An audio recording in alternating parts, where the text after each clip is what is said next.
እንዴት በጩቤ ይወጋል ብለው ደግሞ የሚሞግቱ አሉ። ቄራ ላይ መወጋቴ እርሊ 2 ሰዓት ተኩል ላይ መወጋቴ በቃ የእግር ሰዓት ነው የሆነብኝ። ከየት ነው እንደዚህ ከዚህ ፖሊስ ጣቢያ ነው እና ተፈልጋል ትባላል። ለምን ማታረፈው ምናምን ትባላል። ከአዲዳስ ጋር የምንፈራረመው ውል ማተብ አልባ ሆኖ አዲዳስ የላከልን ዶላር በብላክ ተተምኖ የት እንደገባ አይታወቅም። የኢትዮጵያ እግር ኳስ ፌዴሬሽን ዘመናዊ ካሜራ ካኖን 2 ካሜራ ጠፍቷል ብዬ ዜና ዘገብኩት እኔ መጀመሪያ። ለምሳሌ ለቀብር፣ ለወሊድ፣ ለበዓል መዋያ፣ ለመጽሐፍ ማስመረቂያ ከ2.5 ሚሊዮን ብር ነው ወጪ ወጣው በ4 ዓመት ኦዲት ሲደረግ።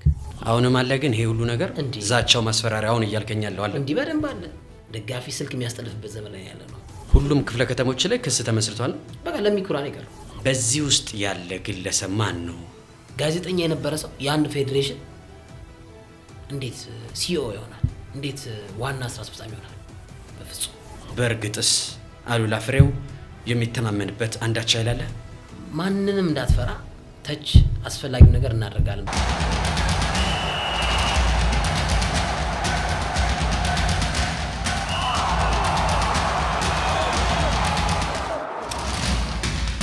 ጤና ይስጥልን ክቡራትና ክቡራን፣ 7ኛ ፖድካስታችን ተጀምሯል።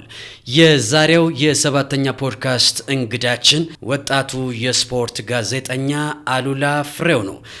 ከአሉላ ፍሬው ጋር የሚኖረን ቆይታ እንደምትወዱት ተስፋ እናደርጋለን። በያላችሁበት አረፍ ጊዜ ይሆንላችሁ። አሉቲ እንዴት እንኳን ወደ 7ኛ ፖድካስት በሰላም መጣ። አመሰግናለሁ። እንኳን ደህና ቆየህ ሱራ። እስኪ ወደ ኋላ መለስ ብለን የእግር ኳስ ፍቅርን በተወሰነ መልኩ እናንሳ። እግር ኳስን እንድትወድ ያደረገ የልጅነት የእግር ኳስ ጀግና ማን ነው? ከሀገር ውስጥ አንድ፣ ከባህር ማዶ አንድ። በልጅነት አንደበት በአሉላ ፍሬው አንደበት የማይጠፋ የትኛው ተጫዋች ነበረ? ከሀገር ውስጥ አንድ፣ ከባህር ማዶ አንድ። እና በልጅነቴ እኔ የቤት ልጅ ነኝ ማለት እኔ መደዳውን የኛ ቤት አንድ አይነት ካሬ ሜትር ያሉ ቤቶች አሉ 3 እና እዛ የኛ ቤት ላይ በቃ ይሄ ከቤት ማይወጣ ብዙ ሰው አለ አይደል? በቃ ከትምህርት ቤት ቤት፣ ከቤት ትምህርት ቤት፣ ቤተክርስቲያን እንደዛ አይነት መንገድ መከተል ሰው ነበርኩ። ፋሚሊያችንም እንደዛ ነው። ፋዘር ማዘር እንደዛ ናቸውና ባያቴ ነው ያደግኩት እኔ እና ይሄ በቃ አለ አይደል? በቃ መደዳውን ያለ ቤት አንድ አይነት ነገር ነው። በቃ ይሄ ፋሚሊ እንደ ሮያል ፋሚሊ ባለው እንዳላጋን ነው እንጂ እንደዛ አይነት ስሜት ያለው ነገር ነውና ከቤት አልወጣም። ብዙ ጊዜ ከቤት መውጣ ሰው አይደለም፣ ግን ለእግር ኳስ ፍቅር አለ። የልጆች ጊዜ ላይ ሰርቻለሁ ኢቲቪ2 ላይ ያለ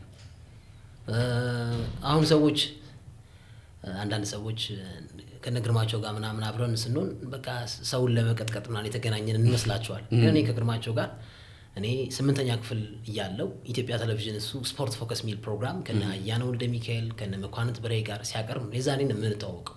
እኔ እዛ ኢቲቪ ላይ ልጆች ጊዜ ላይ ሰርቻለሁ ኢቲቪ2 ላይ በዛ ሰዓት ነው የማውቀው።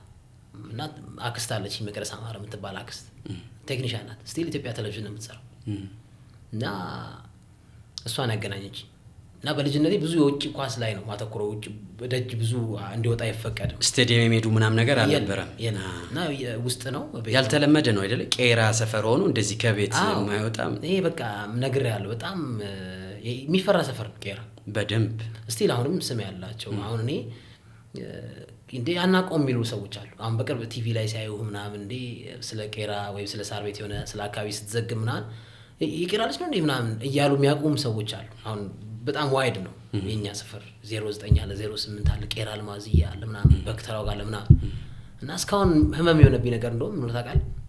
ሰፈሬ ላይ መወጋቴ ቄራ ላይ መወጋቴ እርሊ 2 ሰዓት ተኩል ላይ መወጋቴ በቃ የእግር ሰዓት ነው የሆነብኝ። እንዴት ማንም አይደፍረኝ እና ይሄ ነገር ትንሽ በቃ የምትቆጭበት ነገር ነው። እነሱም ይቆጫል። እዚህ ጋር እኛ ሰፈር ሆነሽ እንዴት ምናምን ብለው ብዙ ትልልቅ ሰዎች ከእድሜ ትልልቅ ሰዎች እኔ የሚያደርሱኝ ምናምን የሚቆረቆሩ አሉ። እና ከዛ በኋላ ራሱ ማንንም እንዳትፈራ ተች አስፈላጊው ነገር እናደርጋለን በማስረጃ ብቻ ሂድ ብለው ብዙ ሰው ነው ሪኮመንድ ያደረገኝና ወደ ውጪ እግር ኳስ ነበር የኔ ዝንባሌ ብዙ ጊዜ። ምናልባት አሉቲ የመወጋቱ ሐሳብ ላይ በተወሰነ መልኩ ለተመልካቾቻችን ትንሽ በጊዜው አነጋጋሪም ስለነበረ ሰፋ ያሉ ጉዳዮችን እናንሳ። የጋዜጠኛ አሉላ ፍሬው መወጋት ከአዲስ አበባ አሜሪካ ድረስ ምልልሶች ነበሩት ከነ ጋዜጠኛ ታምሩ አለሙ ጋር። አሉላ ምክንያትን አቅርብ የት ነው የሚሉ ጥያቄዎችም ነበሩ። እዚህ ያሉ ደግሞ እንዴት አንድ ጋዜጠኛ ሐሳቡን ስለገለጸ እንዴት በጩቤ ይወጋል ብለው ደግሞ የሚሞግቱ አሉ። እስኪ በተወሰነ መልኩ ሰፋ አድርገን ለተመልካቾቻችን አንድ ጥያቄ አንተ ልጠይቅ እስኪ። በዚህ ጥያቄ ውስጥ አሜሪካን ያለ ሀገር ያለ አንድ ጋዜጠኛ አዲስ አበባ ውስጥ ያለን የፖሊስ ጣቢያ፣ አዲስ አበባ ውስጥ የሚገኝን የሕክምና ማገልገያ ቦታ ግንቦት 30 ለተፈጠረ ኢንሲደንት በሁለት ቀን ውስጥ አስሶ ማወቅ ይችላል? እስኪ መልስልኝ አንተ። ከባድ ነው እንዴ! በሁለት ቀን ውስጥ በሁለት ቀን ውስጥ አዲስ አበባ ትልቅ ናት፣ እሱ አሜሪካን ያለው እና አዝናለሁ እኔ እውነት ለመናገር። መረጃውን ሲያቀርብ ግን ምን ፊል አደረክ? ፌር ነው ብለህ ታስባለህ? የመረጃ አሰባሰቡ ጋዜጠኛ ታምሩ አለሙ የሰበሰበበት መንገድ፣ ያቀረበበት መንገድ እንደ ስፖርት ጋዜጠኛ እንደ ባለሙያ ያንን መረጃ በማህበራዊ ድረገጾች ላይ ይፋ ሲያደርገው ምን ተሰማ? እኔ አንድ ሀሳብ ሽናለኝ። እኛ እርስ በርስ መደጋገፍ አለብን ብዬ አስባለሁ። እንደ ባለሙያ አንተ ዩቲዩብ ስትከፍት የሀገር ውስጥ ስፖርት ነው የምትሰራ። ሲዲ ስፖርት ላይ እኛ ለጥፈነው አይደል? የለጠፍነው ለምንድን ነው? መደጋገፍ አለብን ብዬ ስለማስብ። ኢትዮጵያ ውስጥ በጣም መጠላለፎች አሉ በስፖርት ጋዜጠኞች ውስጥ። ግን የኔ የምትላቸው ሰዎች አሉ። እኔ ከጋዜጠኛ ጋር ምንም ጸብ የለኝም። ሁሉንም በአክብሮት ሁሉንም በማክበር ውስጥ ነው ያሉት። ሲኒየርም በለው ጁኒየርም በለው እኔ አልጣለም ከጋዜጠኛ ጋር። ጸባዬን ማንም ያውቃል። እኔ ከሰይድ ኪያ ጋር ተጣልቼ ወይ ከግርማቸው ነው ጋር ተጣልቼ እነሱ ሊያጠቃቸው የሚፈልግ ሰው ካለ ግን የሙያ ባልደረቦቼ ናቸው፣ ከነሱ ጎን መቆም አለብኝ ብዬ ነው የማስበው። መቼም ይሁን መቼም ብጣላም ማለት ነው። ታምሩ አለሙ አንድ አይነት ሙያ ነው የምንሰራው። እሱ አሜሪካን ያለው እኔ ኢትዮጵያ ያለሁት። ሙያችን ጋዜጠኝነት ነው እና ታምሩ ባይዘዌ አሁን ኢትዮጵያ ወርቅ አላመጣችም አይደል? በዘንድሮ ዓመት በቶኪዮ ዓለም ሻምፒዮን አንድ ጽሑፍ አልጻፈም። አሞኛል ነው ያለው። ወይ ጣቱን ይመሙ አላውቅም፣ ግን አሞኛል ነው ያለው። እና አጀንዳ ይሄ ያለ አይደል? የአንድ ሳይድ የአንድ ወገን ደጋፊ ሆነ ሰውን ለማጥቃት መሄድ የለብን ብዬ አስባለሁ። አንድ አይነት ሙያ ያለን እኔ ሳወራው አክብሬ በደንብ ነው ያወራሁት እኮ። ለስራው ወይ ስለኝ ስራውን ያልኩት፣ ግን የመረጃ ክፍተት ራሱ ቢኖር እኔን ነው ማናገር ያለሁት። ምክንያቱም ባለ ጉዳዩ እኔ ነኝ። እንዲህ ብለኸኝ ነበር እኮ እንዲህ ለምን ቢለኝ መልሱ መናገር ይቻላል። እና አሜሪካን ያለ ግለሰብ ደስ ሲለው ለእግር ኳስ ፌዴሬሽን አሞካሽቶ የሚጽፍ ከሆነ፣ ደስ ሲለው ዶክተር አሸብርን የሚሰድብ ከሆነ፣ ደስ ሲለው ደግሞ ወርቅ ያላመጣናበት የኢትዮጵያ የቶኪዮ ዓለም ሻምፒዮና ላይ ብዕሩን ቁጭ የሚያደርግ ከሆነ ይሄ ጋዜጠኛ አይደለም። ይሄ ፍትሃዊነት ይጎድለዋል። የለውም። ይሄ በቃ ምን ልበል ባያዝድ የሆነ ለጥቅሙ የሚኖር ሰው ነው ብዬ ለማስብ። እንደውም እኔ አሁን እዚህ ሚዲያ ላይ ማላወራቸው ነገሮች አሉ ከሱ ጋር በተገናኘ የተላኩልኝ መረጃዎች አሉ፣ ትክክለኛ የድምጽ ምናምን። ግን እሱ የሚያከብሩ ሰዎች አሉ፣ ብዙ ፎሎወሮች ሊኖሩ ይችላሉ። የእሱን ስምን ማሳጣው ብዬ ያስኳቸው ነገሮች አሉ እንጂ እኔ እንደሱ ወርጄ እንደዚህ ቮይስ ማሰማት እንደዚህ የተሰጠውን ስሊፕ ቼክ ምናምን መውጣት እችላለሁ። ግን ይሄ ደግሞ እኔንም ማሳነስ ነው ብዬ አስባለሁ። እና ለዛ ነው ዝም ያልኩት። እና በዚህ አዝናለሁ በጣም። እኔ ስታመም ከጎኔ የቆሙ ነበሩ እነ ሰይድ ኪያር፣ እነ ግርማቸው፣ እነ ሶፊ፣ እነ ምስግና ማለት የሚጠበቅ ነበር። እነሱም ይመክሩኛል። አሁን በቃ ኦብቪየስሊ የሆነ ነገር ስቲል አሁንም በአትሌቲክስ ዘገባዎቻችን ላይ በቃ በጊዜ ግባ እንዳያጠቁ የሚሉኝ ብዙ ሰዎች አሉ ከተለያየ ሴክተር ላይ። ዳኛ ይልሃል፣ እግር ኳስ ተጫዋች ይልሃል፣ አሰልጣኝ ይልሃል፣ በአትሌቲክስ ዘገባችን ማለት ነው። እና ይህን ደፍሮ የማያወራ ብዙ ጋዜጠኞች አሉ። ያ ማለት መረጃ ላይ ደርሳቸው ይችላል አላቅም፣ ግን ደግሞ ጸጥም ይላል። በቃ ኑሬ ልኑር ልጆቼ ላሳድግ የሚል ጋዜጠኛ አለ። እኛ ደግሞ ይህን ሰብረን ነው የገባን። እኛም እኮ እኔ እናት አለኝ አባት አለኝ፣ እነ ግርማቸው እናት አባት አላቸው፣ ልጆች አላቸው። ስለዚህ እንዴት ታዲያ እኛ እኮ የገባንበት እኮ ቢያንስ ትክክለኛ መረጃ ለማድረስ ነው እንጂ እኛ ቀን ሙሉ እኮ ስለ ራስሙስ ሃይሉንድ ኳስ አቀባበል ሲዞር አዟዟሩ እያለን እኮ ማውራት እንችላለን እኮ። አይወራ እያልኩ አይደል፣ ግን መገኘ ፕሮክሲሚቲ ምንድን ነው? ኤሌመንቶች አሉት ጋዜጠኝነት። ፕሮክሲሚቲ፣ ታይም ላይነስ። መጀመሪያ ሀገር ውስጥ ዜና ስታነብ ኖርማል ዜና የፕሬዚዳንት መልካም ዓመት ወይም የጠቅላይ ሚኒስቴር ዊሽ መልካም ዓመት ዊሽ ካለ እና የትራምፕ ዜና ካለ የቱን ነው የምታስቀድመው? የሀገራችንና ፕሮክሲሚቲ ማለት እኛም የሀገር ውስጥ ዜና የምናወራው ስለሚገባን ፕሮክሲሚቲያችን ስለሆነ ኃላፊነት ስላለብን እንድ ደግሞ መጨረሻ ላይ ሚዲያ ኢዝ ኤ ፎርስ ስቴት ይባላል። የህግ አስፈጻሚ፣ ህግ አውጪ፣ ህግ ተርጓሚ ከተባለ በኋላ ሚዲያው አራተኛ ስቴት ነው ተብሎ ይነገራል። ያንን ደግሞ በደንብ እንተገብረዋል። እኔ ስለ ማንቸስተር ዩናይትድ ውድቀት 30 ደቂቃ 1 ሰዓት በቀን ባወራ የማንቸስተር ዩናይትድ ደጋፊ ነው ማረከው። ግን ሮብን አሞሪም አይሰማኝ። ግን ስለ አትሌቲክስ ፌዴሬሽን ችግር ባወራ፣ ስለ ኢትዮጵያ እግር ኳስ ፌዴሬሽን ችግር ባወራ፣ ስለ ክለቦቻችን መዋቅራዊ ችግሮች ባወራ እንዴ አሉላ አለ፣ እነ ግርማቸው አሉ፣ እነ ሶፊ አሉ፣ እነ ሰይድ ኪያር፣ እነ መኳንንት አሉ ይባላል። ታስተካክላል፣ ሪሼፕ ታደርጋል። የሆነ ቢያንስ መፍትሄ ታመጣል። ትንሽም ቢሆን ላይመጣ ይችላል ብዙ፣ ግን ትንሽም ከመጣ ኃላፊነቴን ተወጣው ብዬ አስባለሁ። በጣም አሪፍ። ከነዚህ ወጣት ነህ፣ የሚያሳሳ ነገ አለ፣ ቤተሰብ መመስረት፣ ቀደም ሲል እንዳልከው ለወላጆች መኖር አለብህ። ራስን ግን የመስዋዕት በግ አድርጎ ፊት ለፊት ባልተለመደ መልኩ ፊት ለፊት ስትጋፈጥ ሁለት አይነት ጎራዎች አሉ። የመጀመሪያዎቹ ወጣትነት የወለደው ትኩስ ኃይል የወለደው ስሜት ነው ይላሉ። ሌላው ደግሞ ገሚሱ ደግሞ አሉላ ፍሬውና እስኳዱ በተለይ እንደ አሉላ ደግሞ የሚተማመኑበት አንዳች ኃይል ከጀርባ አለ ይላሉ። በእርግጥስ አሉላ ፍሬው የሚተማመንበት አንዳች ኃይል አለ? የድንግል ማርያም ልጅ ቅዱስ እግዚአብሔርን ነው የምተማመነው። እግዚአብሔር ከብዙ ፈተና አውጥቶኛል፣ ያወጣኛልም ብዬ አስባለሁ።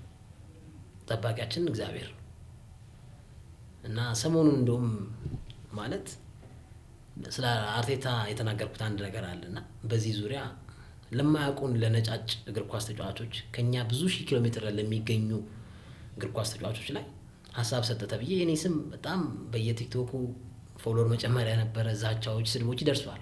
አሁን ይህንን ነገር ኢትዮጵያ ቡና ላይ ወይ ቅዱስ ጊዮርጊስ ላይ ፋሲል ከነማ ላይ ወይ መቀሌ ሰባ እንደርታ ላይ ወይ ስም የሆነ ክለብ ላይ ጠቅሼው ቢሆን ኖሮ አትሊስት እሺ ተወላጆች አሉ፣ ደጋፊዎች አሉ፣ በሱ ስር ያለፉ ጀግኖች አሉ ብለን ወይ ሶሪ ትላል። ግን ለማያውቅ ለነጭ እግር ኳስ ያለን ማለት ማስቀደም ያለብንን ነገር አላስቀደምንም ብዬ አስባለሁ። እና አይደለም በሀገር ውስጥ እግር ኳስ በውጭ እግር ኳስ ራሱ አሁን የአርሰናል ማሊያ የለበሱ ሰዎች ሲያዩኝ ለእኔ ያላቸው አመለካከት ጥሩ አይደለም። አብዛኞቹ ደግሞ በጣም ደግሞ የሚስማሙ ደግሞ አሉ፣ አጋነንከው እንጂ የሚደግፉም አሉና አይደለም የውጭ እግር ኳስ አውርተ በሀገር ውስጥ እግር ኳስ ራሱ የምናገኘው የምናስተናግደው ዛቻ፣ ማስፈራሪያ ብዙ ነው። እኔ ፌስቡክ አሁን ሜሴጅን ባሳየ ስፓም ውስጥ ያሉ ስድቦችን ባሳየ በቃ ይሰቀጥጣል። ግን እንደምታየው እግዚአብሔርን አመስግኜ ከቀን ቀን ጸሎት አድርጌ ነው የምወጣው። በቃ ይጠብቀኛል ብዬ አስባለሁ። ስለዚህ ከጀርባ ማንም አይነት ሰው የለም አለው ባይሚባል የለም ብለን ግልጽ ማድረግ እንችላለን ማለት ነው። የለም ምንም የለም። በጣም አሪፍ ፋሉቲ። ወደ ሰሞንኛው ጉዳይ እንምጣ።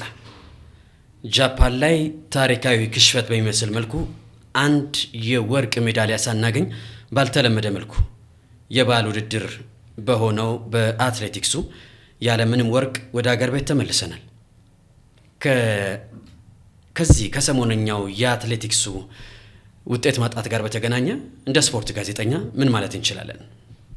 በጣም አዝናለሁ። የኢትዮጵያ አትሌቲክስ ልክ እንደ ኢትዮጵያ እግር ኳስ እየሆነ መጥቷል ብዬ አስባለሁ። ያለፉት ዓመታት የምናገኛቸው ሜዳሊያዎች እያሽቆለቆሉ መጥተዋል እና ፍራቻዬ ልክ እንደ ኢትዮጵያ እንደ ሀገራችን የአፍሪካ ዋንጫ አዘጋጅነት ኢትዮጵያ የአፍሪካ ዋንጫ አዘጋጅታ ነበር፣ ዋንጫ አንስታ ነበር እያልን ነው። ኦልሬዲ ፓስት ነው እና አሁን ፍራቻዬ ምንድነው? የኢትዮጵያ አትሌቲክስም እና ኃይሌ ወርቅ አመጣው ነበር፣ እነ ቀነኒሳ ወርቅ አመጣው ነበር፣ መሰረት ደፋር ወርቅ አመጣ ነበር፣ ገብረ እግዚአብሔር ወርቅ አመጣው ነበር፣ እነ አበበ ቢቂላ ወርቅ አመጣው ነበር እያልን እንዳናወራ ነው ፍራቻዬ። እና ይመስላል ከበርካታ ከ34 ዓመት በኋላ ይሄ ኢንሲደንት የተፈጠረው የሚቆረቆር ሰው የለም ብዬ ማለት የሚቆረቆር አለ። ግን ገሚሱስ ጃፓን ቶኪዮ ሄዶ ኢትዮጵያ ምንም ወርቅ ሳታመጣ እንዳመጣለት ሰው አንድ ስራ አስፈጻሚ ስሙን አልጠቅስም ሰክሮ የኢትዮጵያን አርማ ለብሶ ጃፓናዊ ሴት እያስኮረመመ የኔካኖች የሚልበት ሀገር ላይ ነን ያለ ነው። ወርቅ ሳናመጣ ፌሽታ በፌሽታ ይመስላል። እዛ ጃፓን ቶኪዮ የሆነ ጉዳይ ነው። እና አዝናለሁ እኔ በጣም ምን ለመናገር እኔ ለምሳሌ የጉዳፍን ስናስተላልፍ በተመሳሳይ ሰዓት ኤቨርተን ከሊቨርፑል ይጫወት ነበር እና መርሲሳይድ ደርቢ ነበር እና እረፍት ላይ ስንቀይረው በቃ ያለው ስሜት ምናምን እንበይ ይመጣል። እኔ አሁን ራሱ እውነት ስናስተላልፍ በቃ እንዴት በቃ ዝም ያለ ወርቅ ምናምን በቃ ትላለህ እኮ እንዴ የምንኩራራበት የአትሌቲክሳችን መድረክ ለዓለም ያስተዋወቀን እና ያንን ነገር ከእጃችን እንዳይወጣ ኦልሬዲ እየወጣ እንዳይወጣ ሙሉ ለሙሉ የሚል እምነት አለኝ እና አዝናለሁ። እና አትሌቶቻችን እነ ቀነኒሳን እነ መሰረትን ተክተዋል ወይ? ሽግግሩ በጣም ጥሩ አይደለም። ልክ እንደ ብሔራዊ ቡድን ነው። የኢትዮጵያ ብሔራዊ ቡድን ሰውነት ቢሻው ላይ ደጉ አልተተካም፣ አዳነ አልተተካም፣ እነ ሽመልስ እነ ዳዊት አልተተኩም፣ እነ ሳላዲን እነ ጌታን አልተተኩም። አጥቂ የለም ትባላለህ። አሰልጣኙ ይመጣል አጥቂ የለም። ስለዚህ በቃ ሐሰተኛ 9 ቁጥር ነው የምናጫውተው ትባላለህ። ከዛ በኋላ ከዓለም 88ኛ ደረጃ 89ኛ ደረጃ የነበረ ብሔራዊ ቡድን በአንድ ጊዜ አሽቆልቁላው ከዓለም 147ኛ ሆኗል። እና አትሌቶቻችንም እየተተኮካኩ አይደለም። አልማዝ ትንሽ ለመተካት ሞከረች፣ ወጣች። አሁን በቃ ፍቅርም የለም። በነገራችን ላይ አትሌቶቻችን ላይ ፍቅርም የለም። ሰለሞን ባረጋ ጋዙታል። ማን ተዋውቃ አትሌትን ምን መስለው እሱ ኮሪያ፣ አንደኛው ዩጋንዳ፣ አንደኛው ኢትዮጵያ ይመስላል። ሚስቶ ምግብ በቃ ማይተዋወቅ እንደዛ አይነት ስሜት ነው ያለው። ድሮ ስለሺ ዙር አክራሪ ነው፣ ቀነኒሳ ወርቅ ያነሳል ያጥልቃል። ይሄ መገኛው ይሄ መገለጫችን። አሁን እኮ ማን ዙሪያ ክር ማን ከፊት ወጥቶ መጀመሪያ ይምራ ከዛ ማን አያሸንፍ ማይታወቅበት ጊዜ ላይ ደረስንበት ዓለም ላይ ደርሰናል። አሁን ኪፒዮገን ላስመዘገበችው ወርቅ ቺቤት እንደዚህ አልቀሳለች። ኬንያዊቷ እንደዚህ የሀገር ፍቅር መተሳሰባል። እና እኛ ለግል ውድድሮች የሚፈለጠቁ የሚሰነዘሩ አቦ ሸማኔ እግሮችን የያዙ አትሌቶቻችን አሁን በዓለም አቀፍ ደረጃ በጣም ዝቅተኛ ውጤት እያመጡ ይገኛሉ። ከሰማ እኛም ፕሮግራም ካደመጥከው ያለፈው አትሌቲክስ ሻምፒዮና አመራር በነደራርቱ ይመራ ለቀብር ለወሊድ ለበዓል መዋያ ለመጽሐፍ ማስመረቂያ ከ2.5 ሚሊዮን ብር ነው ወጪ ወጣው በ4 ዓመት ኦዲት ሲደረግ እና ትኩረቱ ምንድነው? ለማይመለከተው ጉዳይ ማለት ነው። ታዲያ 2.5 ሚሊዮን ብር 2.5 ሚሊዮን ብር አሁን እስኪ በ4 ዓመት ውስጥ ምን ያህል ሰው ሞተ? ለቀብር ማስፈጸሚያ፣ ለበዓል መዋያ፣ ለመጽሐፍ ምረቃ እንደዚህ ብለ 2.5 ሚሊዮን ብር ታወጣለህ? ይሄ የተረጋገጠ ማለት ነው። ኦዲት ሲደረግ የተገኘ። ሪፖርተር ጋዜጣ ሴፕቴምበር 3 ጋዜጠኛ ደረጀ የጠገናው ለንባብ ያበቃውን ጋዜጣ ያንብቡ። ሴፕቴምበር 3 ላይ ከአዲዳስ ጋር የምንፈራረመው ውል ማተብ አልባ ሆኖ አዲዳስ የላከልን ዶላር በብላክ ተተምኖ የት እንደገባ አይታወቅም። ብላክና ደግሞ የባንክ ምንዛሬ ከ4 ዓመት በፊት ያለውን እጥፍ አውቀዋል። እንደዚህ አይነት ነገር ውስጥ ገብተናል እና ይሄንን አሁን ስለዚህ የአዲዳስን ገንዘብ የት እንደደረሰ የስፖንሰርሺፑ ገንዘብ ማተብ የለውም፣ አዲዳስ ውሉ የለውም። ፕላስ ከዚህ በተጨማሪ የገንዘቡ ሲመጣ በብላክ ይመጣና አንድ ግለሰብ ላይ ይገባል። ከዛ ይሄ እንግዲህ በብላክ ሲስተም ነበር። አንድም እኮ መንግስት እኮ ጠቅላይ ሚኒስትር ዶክተር አብይ አህመድ ሌሎችም የሚሰሯቸው ስራዎች እኮ ይሄ ቢያንስ በፎሬን ከረንሲን ከፍ ለማድረግ ነው። የአዲዳስ ስምምነት ሌሎች ውድድሮች ሲመጡ ፎሬን ከረንሲን ከፍ ያደርግላል። ግን እዚህ ዓመት በብላክ የምተምነው የምትገለብጠው ከሆነ ምን ጥቅም አለው ታዲያ? ብሔራዊ ጋር ወይም አምባሳደር ጋር ሄደ የምትለዋወጥ ከሆነ ይሄ ነው አትሌቲክስ ፌዴሬሽን ማለት። ይሄ ያሳዝናል። እኔ አይደለም ያልኩት ይሄንን የሪፖርተር ሴፕቴምበር 3 ጋዜጠኛ ደረጀ የጠገናው ቁልጭ አድርጎ ጽፎታል። እና ያማሃል። እኔ አሁን የሆነ ሳሌ ይሰለቸኛል እኮ እኔም አውቀዋለሁ እኮ ይሰለቻል፣ አይለወጥም ብዬ ልተወው እችላለሁ። ግን ያ ነገር አልመጣም እኛ ጋር። እኔ ግርማቸው ጋር ሶፊ ጋር የሆነ ሳሌ ሲበቃ ይበቃል፣ በቃ ቁርጥ ይልልሃል። ክስ መምጣት፣ ማባረር፣ መኪና ለመስበር መሯሯጥ አሁንም አለ። ግን ይሄ ሁሉ ነገር ዛቻው ማስፈራሪያ አሁን እያልከኛለሁ አለ እንዲህ በደንብ አለ። ምናልባት በዚህ ሰሞኑ ጉዳዮች ይኖራሉ። ከአንድ ሳምንት በፊት ይኸው እንደውም ግርማቸው ያሳቀኝ ነበር። ከአንድ ሳምንት በፊት እሺ አንድ ንፋስ ስልክ ነው የተከሰሰው። ንፋስ ስልክ እሺ ክፍለ ከተማ እና በቃ ለሚኮራ ነው የቀራን እያለኝ ነበር ግርማቸው። በቃ ደጋፊ መጥቶ ተነስቶ ይከሳል። ደጋፊ ስልክ የሚያስጠልፍበት ዘመን ላይ ያለ ነው። አንድ ደጋፊ ምን ያህል እኔ አሁን ማለት አሁን ሁሉም ክፍለ ከተሞች ላይ ክስ ተመስርቷል። በቃ ለሚኮራ ነው የቀረው። እሱም አዲስ ስለሆነ እኛም ጋር ለአዲስ ከተማ ሰባ እና ይገርማል። በቃ ምንድን ነው ክሱ ግን? በቃ ስም ማጥፋት እንደዚህ ማለት ምናምን ትባላለህ። በቃ ያሳዝናል እኮ በቃ ሞራል የመንካት ነገር ግን አለው። እነዚህ ነገሮች ከስራችሁ ሊያስቆሙ ይችላሉ። አይ እኛ ሳት ራሱ ጠበቆቻችን አሉ እኮ ዳኛ ፍትሃዊ ዳኛ የሚፈርድልን ዳኛ አለ ማለት ጠበቃ የሚያሳምን ዳኛ የሚያሳምን ሳት የላስ ጠበቃ አለ። የኢትዮጵያ እግር ኳስ ፌዴሬሽንን እነ ግርማቸው አሸንፎታል። በ5-6 ክስ አሸንፏል። ዶሚኒዚያ በዚህ አጋጣሚ አቶ ኢሳያስ ጅራ ፌዴሬሽኑ ፕሬዝዳንት ምስጋና ላይ ለሳቸው ቢያንስ የእግር ኳስ ፌዴሬሽን ፕሬዝዳንት ሆነ አንደኛ ደረጃ ፍርድ ቤት ሱፍ አድርገህ ግጥም ሙሉ ልብስ ለብሰህ ዳኛው የእግር ኳስ ፌዴሬሽን ፕሬዝዳንት አቶ ኢሳያስ ጅራ ይግቡ ሲባል አይመጥናቸውም ለሳቸው። እኛ ችግር የለውም ለሳቸው ግን አይመጥናቸው እና ያንን ተረድተው እንደውም እሳቸው በቃ ለምን አንታረቅም ለምን አናበርደው ብለዋል። እሳቸው እንደውም አመሰግናቸዋለሁ በጣም ግን በዙሪያቸው ያሉ አሉ ጎታቾች በእሳቸውን የሚለውጡ ሰዎች አሉ። ለዛ ማን ነው ግን አሉቲ ምናልባት ነገሮች እንደ ሰባተኛ ፖድካስት ምክንያቱም ሀገራዊ ጉዳይ ነው። የሰባተኛ ፖድካስት ቤተሰቦችም እንደ ሀገርም የጉዳይ ይመለከተናል።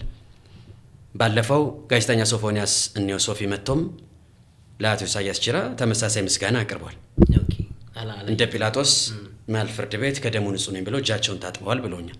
በተመሳሳይ ጋዜጠኛ አሉላ ፍሬው መጥቶ ለፕሬዝዳንት ኢሳያስ ጅራ ተመሳሳይ ሪኮግኒሽን ሰጥቷል። በዚህ ውስጥ ያለ ግለሰብ ማን ነው? ምንድን ነው የተፈለገው?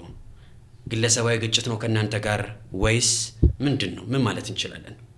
ማለት ቅድምም ነግሬያለሁ። አሁን የሀገር ውስጥ እግር ኳስ ላይ ደፍሮ እንደዚህ የሚናገር የለም። ማለት ጥቂት አሉ። አብዛኞቻችሁ ግን አንተን ሳይጨምር ሌሎቹ ግን በቃ ለምን እከሰሳለሁ ለምን አንዱ ጠላት ሆናለሁ በሚል እሳቤ እና ተሰላችተው ወደ ውጭ ሀገር እግር ኳስ ሪሼፍል አድርገዋል። እኔ ለምሳሌ የኢትዮጵያ እግር ኳስ ፌዴሬሽን ዘመናዊ ካሜራ ካኖን 2 ካሜራ ጠፍቷል ብዬ ዜና ዘገብኩት። እኔ መጀመሪያ ጠፍቷል መቼ ቆይ 1-6 ወር ነው ጠፋና ለምን ይወጣብኛል እንደዚህ አይነት ሚስጥሮች? 2 ካሜራዎች ጠፉ። ካኖን ካሜራ ጠፋ። 2 ካሜራ ጠፉ። ከየት? ከፌዴሬሽን የት በምን እንደጠፋ አይታወቅም። ጠፍቷል ብለን ስጠይቅ አዎ ጠፍቷል። እንዴት ጠፋ ብለህ ስጠይቀው ዋና ጸሐፊውን ፒአሩን ጠይቀው ይሄ ሌላ መግለጫ ነው አለኝ። ያምናሉ ልሃል እኮ መኪና ጠፋ፣ የኢትዮጵያ እግር ኳስ ፌዴሬሽን መኪና ጠፋ፣ የት ጠፋ ስትለው ግርማቸው ሬዲዮ ላይቭ አዎ ጠፍቷል፣ ሶማሌ ተራ እያፈላለግ ነው ብለው ይመልስልሃል። እና ይህንን ሚስጥር የሚያወጡ ጥቂት ጋዜጠኞች ናቸው። ያ ደግሞ አይወደድም።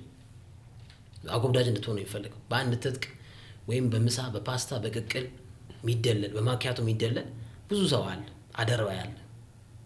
ይህን ስናገር ምን ያሁን ማስተናገዱ ሌላ ዛቻ እንደሚኖር አውቃለሁ። ግን ፈጣሪ አለ፣ የእመቤቴ ጥበቃ አለ። በዚህ ስለማምን እምነት ስላለኝ ጠንካራ ኦርቶዶክስ ስለሆንኩ ይህን እናገራለሁ። በጣም አስገራሚ ጉዳዮችን እየሰማን ነው። እንደ ሰባተኛ ፖድካስት ለኢትዮጵያ እግር ኳስ ትንሳኤ ለኢትዮጵያ ስፖርት ትንሳኤ በተወሰነ መልኩ የራሳችንን ጠጠር ለመወርወር እንደሚሞክር አንድ የሚዲያ ተቋም እንዲህ አይነት መረጃዎች መውጣታቸው መልካም ነው።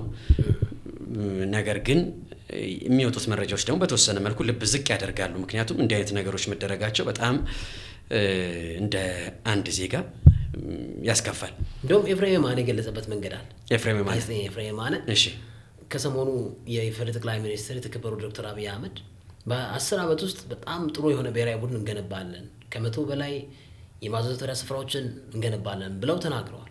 እና ኤፍሬም የማነ የተናገረው ነገር እንደውም በደንብ ቀልቤን ገዝቶታል። ምንድን ነው? በ10 ዓመት ውስጥ ጥሩ ብሔራዊ ቡድን እንደምናየው ሁሉ በ10 ዓመት ውስጥ ግን እግር ኳስ ውስጥ ያሉ ካንሰሮችን በጣም ችግኞችን አሉ አይደል መጥፎ ሰዎችን ይንቀሉልን የሚል ሀሳቡን ጋዜጠኛ ኤፍሬም የማነ በትሪቡን ስፖርት ላይ ሲናገር አጋጣሚ ራይድ ውስጥ ሆኜ ነው የሰማሁት። ወደ ሌላ ቦታ ሙቪ እያደረኩ ነው የሰማሁት እና ጆሮዬ ላይ ቀረች ይሄ ቃል። እና ብዙ ችንካሮች አሉ ነው ያለው፣ ብዙ ካንሰሮች አሉ፣ ያንን ይንቀሉት።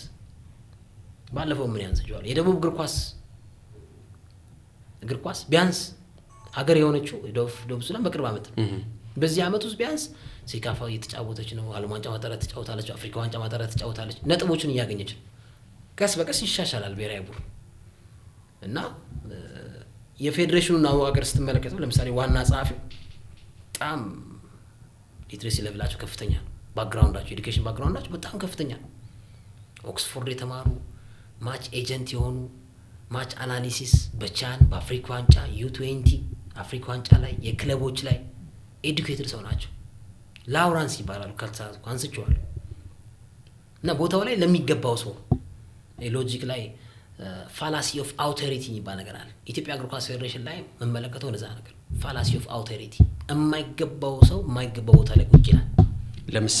ለምሳሌ የፌዴሬሽን ዋና ጸሐፊ ስትሆን ቀደም የጠቀስኩት የደቡብ ሱዳኑ አይነት ኤዱኬሽን ባክግራውንድ ሊኖር ይገባል። ሲቪ ሊኖር ይገባል። ጎበዝ መሆን ይገባል። ጋዜጠኛ የነበረ ሰው የአንድ ፌዴሬሽን እንዴት ሲኦ ይሆናል? እንዴት ዋና ስራ አስፈጻሚ ይሆናል? በፍጹም። የኢትዮጵያ እግር ኳስ ፌዴሬሽን እነ ሰውነት ቢሻው የነበሩበት የስራ አስፈጻሚ ጠንካራ ነበር። ኢንስትራክተር አብርሃም መብራቱ የመጨረሻ ጨዋታውን ኮትዲቫርን ሲያሸንፍ ኮቪድ መጣ። ከዛ ውሉ አለቀ፣ ተሰናበተ። በዛው እነ ሰውነት ቢሻውም ስራ አስፈጻሚውን ፈረሰ። ለምን ይቀጥላሉ? ስራ አስፈጻሚው እነ ሰውነት አብርሃም አይቀጥልም ማለት ፌዴሬሽን ግን ደግሞ አሁን ስትሰማ ደግሞ አይ ስራ አስፈጻሚ የሚወስነውን ውሳኔ እናስተላልፋለን ይላል። ኮንትራዲክት የሚያደርግ ነገር የምትመለከተው እና የኢትዮጵያ እግር ኳስ በጣም ብዙ ይቀረዋል። ይገርማል። አሁን አንድ ብሔራዊ ቡድን 2 አይነት ወይ 3 አይነት የማሊያ ስፖንሰርሺፕ ይኖራል። ወጣት ቡድኑ ፑማ፣ ዋናው ቡድን ናይክ፣ ሚድል ክላስ ላይ ያለው ብሔራዊ ቡድን ደግሞ አዲዳስ። እንደዚህ አይነት ነው የኢትዮጵያ ብሔራዊ ቡድን። አንዴ ሀገሬ ያደርግብሃል፣ አንዴ የጣሊያን ብራንድ የሆነ እሱን ያደርግብሃል፣ አንዴ ዋናውን ያደርግብሃል እና በቃ ውጥንቅጡ የጠፋ ነው። ከዚህ ከብራንድ ራሱ ብትመለከት ማለት ነው። እና እነሱ ጀርመን፣ ብራዚል ከትጥቅ አቅራቢዎቻቸው ጋር ያላቸው ቆይታ 30 ዓመት 70 ዓመት ነው ከብራንዶቻቸው ጋር ማለት ነው። እና እኛ ሀገር ላይ ስትመለከት አሁን በ10 ዓመት ውስጥ በየ1 ዓመት ከ6 ወሩ የኢትዮጵያ ብሔራዊ ቡድን የማሊያ ብራንድ ይቀይራል። እንዲሁም ጎፈሬ ትጥቅ ኤክስፓየር አድርጎበት ራሱ ውላቸው ኤክስፓየር ራሱ አድርጎ ይጫወቱ ይቀጥል ተብሎ ነበር ማስታወስ። ኤክስፓየር አልቋል እኮ ለ2 ዓመት ተፈራርመ። አሁን አንተ እንዴት ነው ስራ ቦታ ላይ 2 ዓመት ተፈራርመ አለቀ በቃ ንን ላይ ስትባል ከዛ በኋላ 3 ወር 4 ወር እንደመስራት ማለት ነው። አንድ ትልቅ ተቋም እንዲህ አይነት በጣም ማይነር የሆኑ ስህተቶችን መስራት የለበትም። አይ ስህተት አይደለም እኮ ስህተት ሳይሆን አውቀው ነው እኮ የጥቅም ግንኙነት ነው። ይሄ ስህተት እኮ አይደለም። ሶ ዴሊብሬትሊ የተደረገ ነገር ነው። ታዲያ ኤክስፓየር ያደረገ ትጥቅ ብራንች እንዴት ነው ከብሔራዊ ቡድን በዲኤስቲቪ እየታየ በምን እየታየ ትጥቁ ብራንዱ የተዋወቀለት አለርት አይሆንም? እንዴት ነው የማይሆነው? ጥያቄ የለውም። ሆን ተብሎ የሚደረግ ይሄን ደግሞ የምናጋልጠው እኛ ነን። ከዚህ ስምምነት ከዚህ የጥቅም ግንኙነት ጀርባ ግን እነማን አሉ? አሁንም ግልጽ ያልሆነ ውስብስብ የሆነው እግር ኳስ ወዳዱም የሚዲያውም ሰው መረጃዎችን በእናንተ ልክ በአንተ ልክ የማግኘቱ ነገር ስለማይኖር እከሌ ማለት እንችላለን። ለዚህ ሁሉ ውስብስብ ጉዳዮች መነሻ ምክንያቱም ሀገር ነው በተወሰነ መልኩ ዝቅ እያለች ያለችው። ያው መቼም የእግር ኳስ ላይ ያሉ ፌዴሬሽን ላይ ያሉ ችግሮች ተጠያቂው ዋና ፌዴሬሽን ያው ነው፣ ወይም የቦክስ ፌዴሬሽን ያው ነው። ራሱ የኢትዮጵያ እግር ኳስ ፌዴሬሽን ነው መጠየቅ ያለበት። ግን እዛ ውስጥ ንጹህ ሰዎች ይኖራሉ ብዬ አስባለሁ። ሁሉንም በጅምላ ጀነራላይዝ ለማድረግ አይደለም። እኛ ላይ መመስከር ሳይፈልጉ የሚመሰክሩ የእግር ኳስ ፌዴሬሽን ሰዎች አሉ። ተገደው ስንታይ ፍርድ ቤት ስንገናኝ አሁን ሰላም እንዴት ነው ምናምን ተባባላል። እንደውም አሁን እቺ ገና አልተከፈተም መሰለኝ ፍርድ ቤት ጥቅምት ላይ ነው መሰለኝ ነው እዚህ መስከረም መጨረሻ ላይ የሚከፈቱት እና አለን እንደውም ቀጠሮውን በቅርብ እና ከፌዴሬሽኑ ጋር ባለው ከፌዴሬሽኑ ጋር በተገናኘ አላለቀም ገና። በአሜሪካው ጉዞ ምናምን ይከሳል ምናምን መጡ። የአሜሪካው ጉዞ ላይ ምን ተፈጠረ? የአሜሪካው ጉዞ በተመለከተ እኛ ነው የተቸናቸው። ጥቅም የለውም ምናምን ብለን ስንተች ይከሳል። እኔ ለምሳሌ አሁን ከምን አንጻር ነው ጥቅም የለውም? አገርና ክለብ መጮት የለበትም ሲጀመር። እንደኔ ሐሳቤ ይሄ እኔ ሐሳቤ ነው። ለምሳሌ የእንግሊዝ ብሔራዊ ቡድን ወርዶ ከሴኔጋል ብሔራዊ ቡድን ጋር ቢጫወት ችግር የለም። በቃ እግር ኳስ ያገናኛል፣ ፍቅር ነው ይባላል። የእንግሊዝ ብሔራዊ ቡድን ግን ወርዶ ከግሪምስቢ ታውን ጋር አይጫወትም አይደል? አይጫወትም ብዬ አስባለሁ። ኢትዮጵያ ክብራችንን መጠበቅ አለብን። ብሔራዊ ቡድኑ ደግሞ ወርዶ ከሉዶን ዩናይትድ ጋር ሲጫወት ጥያቄ ይፈጥርብሃል። ማንንም ነው ተጠቃሚ ለማድረግ የታሰበ ፋይናንሻሊ እኛ ሰልተናል ሁሉ ነገር ግን ይሰለቻል። ይሄም ነገር የአሜሪካው ጉዞም የጥቅም ግንኙነት አለው ልክ እንደ ቀድሞ የማሊያ አቅርቦት በደንብ አለው። ከሰማህ እንደው እኛ አንሰጠናል። ከሰማህ ሜሲ ከፒኤስጂ ሄዶ የአሜሪካ ሁለተኛ ቢግ ሊግ ላይ ተጫውቷል። ሜሲ አልተጫወተም አይደል? ቀጥታ ነው የገባው። ግን ኤምኤልኤስ ቀጥታ ኤምኤልኤስ ነው የገባው። ግን የኢትዮጵያ ብሔራዊ ቡድን ተጫወተና አሜሪካ 4 ተጫዋቾችን ተመለመለ ተባለ እና እነ ከናን እነ ቢኒያም በላይ ተመለመሉና ይሄን ጉዞ ያመቻቹትና ለብሔራዊ ቡድኑ ጉርሻ የሰጡት ግለሰብ ጆማሞ ቆይታ ሲያደርጉ ምን አሉ? እነዚህ ተጫዋቾች ልምድ ለማግኘት ልክ ሊዮኔል አንድሬስ ሜሲ እንዳደረገው መጀመሪያ እታችኛው የአሜሪካ ሊግ እርከን ላይ ወርደው ተጫውተው ከዛ ልምድና ካልቸሩን ካዩት በኋላ ወደ ላይ ከፍ ይላሉ የሚል ቃል በቃል ተናግረዋል። እና ይሄንን ያጋለጠው ስንቶቹ ሚዲያዎች ናቸው? ስንቶቹ ውስጥ ተከታትለውታል? እኛ አጋልጠነዋል። ስፖርት ዞን አጋልጦታል። እነ ሴርኪያር እና ታዝናል። አንዳንዴ ወቀ እንዴ 2 እያሳየኝ 3 ነው ስትለኝ ልም ያለው ውሸት ነው። ስለዚህ ይሄን ስለተናገራችሁ ፌዴሬሽኑ ፍርድ ቤት አቆማችሁ? በዚህ ብቻ ሳይሆን ባለፈው ጉዞ ላይ ነው የባለፈው ክስ የተመሰረተው። ጥቅም የለውም በሚል ነው ክስ የመሰረተው። ለምሳሌ እኔ አሁን ፋና ብሮድካስቲንግ ኮርፖሬት ስፖርት ላይ የሰራው በነበረበት ሰዓት ላይ በቢሮ ውስጥ ይደወልልሃል። በቢሮ ውስጥ ማታውቀው እሺ ከየት ነው ማለት እንደዚህ ከዚህ ፖሊስ ጣቢያ ነው እና ተፈልጋል ትባላለህ። እሺ ብለህ ስትሄድ ስትገባ ስልክ ትሰጣለህ። ፍላሽ ይዘህ አትሄድም ምናምን ትገባለህ። ቁጭ ትላለህ። ለምንድን ማታረፈው ምናምን ትባላለህ። እዛ ፖሊስ ጣቢያ ውስጥ ለምንድን ማታረፈው ትባላለህ። አሁን ድሮ በቃ የፖለቲካ ጋዜጠኛ ምናምን ስትሆን ኢንቨስቲጌት ጆርናሊስት ስትሆን ሰው ማለት ቤተሰብም አይፈልግ እና ስፖርት ጋዜጠኛ ነው ልጄ ብለው ቤተሰቦች ለሰዎች ለጓደኞቻቸው ሲያወሩ ተገላገልክ ምናምን የሚባለው። አሁን ግን ስፖርቱም በቃ ሌላኛው ፖለቲክስ ጆርናሊስት ሆኗል። የጆርናሊዝም ብራንች ሆኗል ስፖርት ጆርናሊስቱ ራሱ። የውጭ ሀገር እግር ኳስ ስታወራ መቼም አርቴታ መጥቶ አይከሰኝም አይደል? አርቴታ ፈሪ ነው ብያለሁ። ያው ጥንቃቄ ይበርታል። ፈሪ ነው መጥቶ አይከሰኝም። ግን እዚህ ሀገር ያሉ አሁን ጋዜጠኞችን ማነው አሰልጣኞች በቦክስ ተማታ አንድ አሰልጣኝ ስገልጽ በእኔ ላይ ቂም እንደሚይዝ ያውቃሉ። በእኔ ላይ ዱርዬ ሊያሰማራ እንደሚችል እገምታለሁ። እንግዲህ ሽበት ያወጣ ትልቅ አሰልጣኝ አንድ አሰልጣኝ ላይ ቦክስ ሰነዘረ ብዬ ዜና የሰራሁት እኔ ነኝ። አለመስራት እኮ እችላለሁ። ግን ያ አሰልጣኝ እኔ ላይ አሁን ቂም እንዳለበት በደንብ አውቃለሁ። የሆነ ቀን እንደሚጠብቅ ታስባለህ? አውቃለሁ። በደንብ ተዘጋጅቼ እጠብቀዋለሁ። እሱ መቼም ደስ ይለዋል ብዬ አላስብም። እና ይሄ ፌድ አውት ያደረጉ አሰልጣኞች አሉ ኢትዮጵያ እግር ኳስ ላይ በስማቸው እየኖሩ አንድ ዋንጫ መጥቶ ከባቢው ብዙ ነው፣ ስልክ ያዡ ብዙ ነው። ሀሳብ ከሌለ ደግሞ መልቀቅ ነው ያለብህ፣ መለመድ አለበት። እኔ ባይዘው ገብረ መድናይኔን አከብረዋለሁ በጣም። ኢትዮጵያ ውስጥ ሰውነት ቢሻው ቂማር ሚዛ አሰልጣኝ አይደለም። እንደፈለገ ተተችቷል። በጊዜው በደንብ ተተችቷል። ገብረ መድናይኔ ደግሞ አሁንም ብሔራዊ ቡድኑ በያዘበት ሰዓት በደንብ ተተችቷል።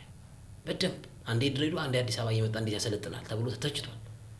በደንብ ምንም ያልተባለው ነገር የለም። ገብረ መድናይኔ ኩሩ ነው፣ ግን እኔ አከብረዋለሁ። ትችቶችን ለጠቃሚ ነገር ነው ብሎ የሚቀበል አሰልጣኝ ነው። ስኬታማም ነው። በኢትዮጵያ እግር ኳስ ላይ ስኬታማው አሰልጣኝ ነው።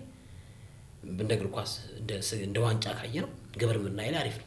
እንደሱ ስኬታምቶ ግን ከሱ በላይ ደግሞ ኦቨርአክትም ያደርጋል። እኔ ነኝ አዋቂም ይላል። መለመድ አለበት። ወደድክም ጠላ ማሳብ ከሌለ ትቀመጣለህ አርፈህ ቤት። እኔ ማለት ኢትዮጵያ እግር ኳስ ላይ በትውውቅ ይሄ በቃ የከሌ ሀገር ልጅ ነው ምናምን ይግባ ትባላል። አይ እንዴ ከሌ ማስ ያርጉ ምናምን በቃ ከፍ ያደርገዋል ይሄን ክለብ እሱ ይግባ ትባላል። ሀሳብ አይደለም መለኪያ ይሆን ትውውቅ። ከቴብል ስራ ያሉ ድርድሮች፣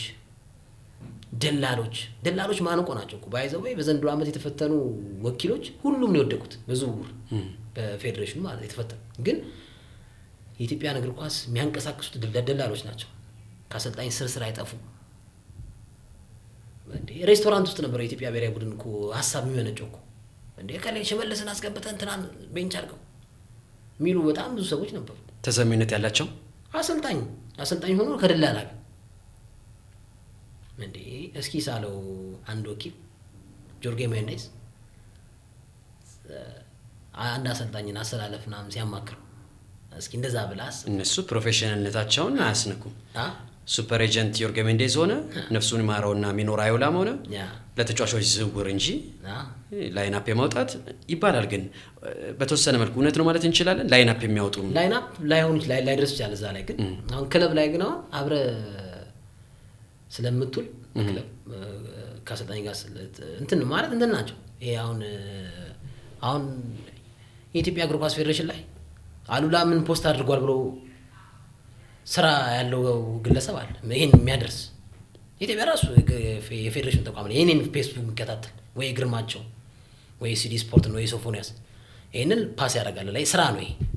እና ለአሰልጣኞችም ለኢትዮጵያን ክለቦች አሰልጣኞችም እንደዚህ ተባልክ ስፖርት ዞን ላይ እንደዚህ ተባልክ ሲዲ ስፖርት ላይ ያሉ ድምጻችንን ቆርጦ የሚልቁ አሉ ተከፋይ የሆኑ ማለት። ከዛ ኪክባኩ ምንድነው ይሄው እንደዚህ ያለ ነው ምናምን ብሎ ሲልክ ያኛው በቃ አንተ ይሄ እነዚህ ተቋሞች በአንተ ነው የመጡት ይባላል። ከሌ ተቋሞች በአንተ ይምጣ አንተ ተቀበል ኮሚሽን መረጃውን ላደረሰበት ማለት ነው። ታዲያ እኔ ላይ አሁን ይሄ ልጅ አሁን እኔ ላይ ቂም አይኖረው? እኔን ቢያገኘኝ እኔ ስዝናና ላይ ቢያገኘኝ ወይም ደግሞ ቤት ስገባ ጠብቆ ላያስመታኝ ላያስወጋኝ ይችላል ብያ ወደ ኋላ አልሸሽም። እና ይሄ እኔ አዝናለሁ በጣም። እና ብዙ በቃ ያናዳል። ያልተማረ ሰው ከኔ ጋር እንዴት እኩል ይቀማል? አይቆምም። እኔ አከብራለሁ ማለት ቤቱ ተቀምጦ ከኔ በላይ ሀሳብ ያለው ሰው ሊኖር ይችላል ተምሮ እድሉን ስላላገኝ ያንን እስማማለሁ። ግን በቃ ይሄ ፌስቡክ ላይ በማሰደብ እንዲያልኩት አሉና ግርማቸው እንዲያልኩት እሺ ምንድነው ምን ላድርግ ታዲያ? ማሊያ ይሰጣል ወይ የሆነ ትጥቅ ይመጣልሃል ወይም ደግሞ ባይዘው ይሆን የኢትዮጵያ አትሌቲክስ ፌዴሬሽን የሚገርም ነገር ወደ ስፍራው ከላካቸው ጋዜጠኞች መካከል ስራ አልባ ጋዜጠኛ ልኳል። ስራ የለው ጋዜጠኛ ምንም ስራ የለውም ጋዜጠኝነት ተምሯል፣ ስራ የለውም በዚህ ሰዓት ግን ሄዷል ቶኪዮ ሊዘግብ። የተጠራበት ተቋም እስከ የት ነው? የለም። ይሄ ምንድነው ግለሰብን ለማጥቃት ለምን በዚህ እሱን በመውሰዴ ይላል እሱ በመውሰዴ እነዛ ሰዎች ኦፌንድ ይሆናሉ ብሎ የሚያስብ አመራር ነው ያለንበት አመራር። የዚህ ጋዜጠኛ ጉዞ ሌላኛው ትርጉሙ ፈረንሳይኛው እናንተን ምላሽ ለመስጠት ነው ማለት እንችላለን። እንዴ በደንብ ነው እንጂ በደንብ ዴፊኒትሊ። አሁን ከዚህ ጀርባ ማን ይኖራል? ኢትዮጵያ እግር ኳስ ፌዴሬሽን ላይ ቀደም ሲል ያልናቸው ሰዎች ቢኖሩ አሉ፣ የስራ አስፈጻሚ ተብዬ ምናምን አሉ ሁሉ። እኔ አሁን እንደዚህ ይሰለቻል እንደዚህ በቃ ስም የጠሩ መናገር እንጂ አሁን በየትኛው አጋጣሚ ነው አሁን ያሳዝናል። እኔ ማለት አሁን 7ኛ ፖድካስት ትልቅ ፖድካስት ነው ልበል ነው እየሆነ ያለ ነው። በስርህ ጋዜጠኞች አሉ በአንተ ስር ማለት እና አንድ ጋዜጠኛ ላንተ ለኃላፊው ሳያሳውቅ ከአትሌቲክስ ፌዴሬሽን ጋር ተደራድሮ ቶኪዮ ሊሄድ ነው በቃ ምናምን ብሎ ሲነግርክ እንዴ እኔ ሳልመድብህ አትልም ትላለህ አይደል? አሁንም ከአንድ ብሔራዊ ቴሌቪዥን ጣቢያ ጋር የኢትዮጵያ አትሌቲክስ ፌዴሬሽን ሁሉ ነገር አልቆ ትኬት ቆርጦ ምን አኮሞዴሽን ችሎ ልጁ ከሚሰራበት ተቋም አትሄድም ተብሎ ተከለከለ። በጎን ግን አትሌቲክስ ፌዴሬሽን ጨርሶ ነበር። እንደዚህ አይነት አሰራር ያለበት ሀገር ለምሳሌ ስትዘግብ አሉላ ፍሬው ነኝ ከቶኪዮ ለኤንቢሲ ኢትዮጵያ ወይም ለሲዲ ስፖርት ልጠናከረው ዘገባ ትላለህ እና አሁን ስራ አልባ የሆነው ጋዜጠኛ ሲሄድ ምን ይላል እንደውም ብለን ጆክ እያደረገን ነበርኛ። ምንም ስራ የለህም ግን በቃ እኛን ስለሚሳደብ የኛ ማለት አንቲ ስለሆነ በእርግጥ መሳደብ ደረጃ ሳይሆን አንቲ ስለሆነ አጌነስት ሆነ በቃ እነሱን ስም አበላሽ ተብሎ ስለሚጠቀስ እሱም ወሰድ ትርጉም የለውም ለኔ ብዬ አስባለሁ። እና ያሳዝናል። ኢትዮጵያ እግር ኳስ ስፖርቱ አትሌቲክሱና ድራማ ውስጥ ገባበት በጣም በቃ ፈንም ታደርግበት እኮ እና እኔ አሁን ጠቅላይ ሚኒስትር ዶክተር አብይ አህመድ አያውቁትም። በቃ የሆነ ውስጡን ቢያውቁት ደስ ይላል። እኔ አሁን ፊት ለፊት ሰው ስላለ አሁን 7ኛ ፖድካስት ይባላል በስር ብዙ ሰው ነው ያለው አይደል? ግን አንተን ሱራፌል ሰው ሲናገር አንተ ነህ መሪ ፊት ለፊት ያለ እና እግር ኳስ ፌዴሬሽን አሁን ኢሳያስ ጅራ ሲባል በሱ ውስጥ ያሉ ብዙ ችንካሮች አሉ፣ ብዙ በጣም ካንሰሮች አሉ። ግን ፌስ የምታደርገው ፕሬዚዳንቱ ማን ነው? ኢሳያስ ጅራ ይባላል።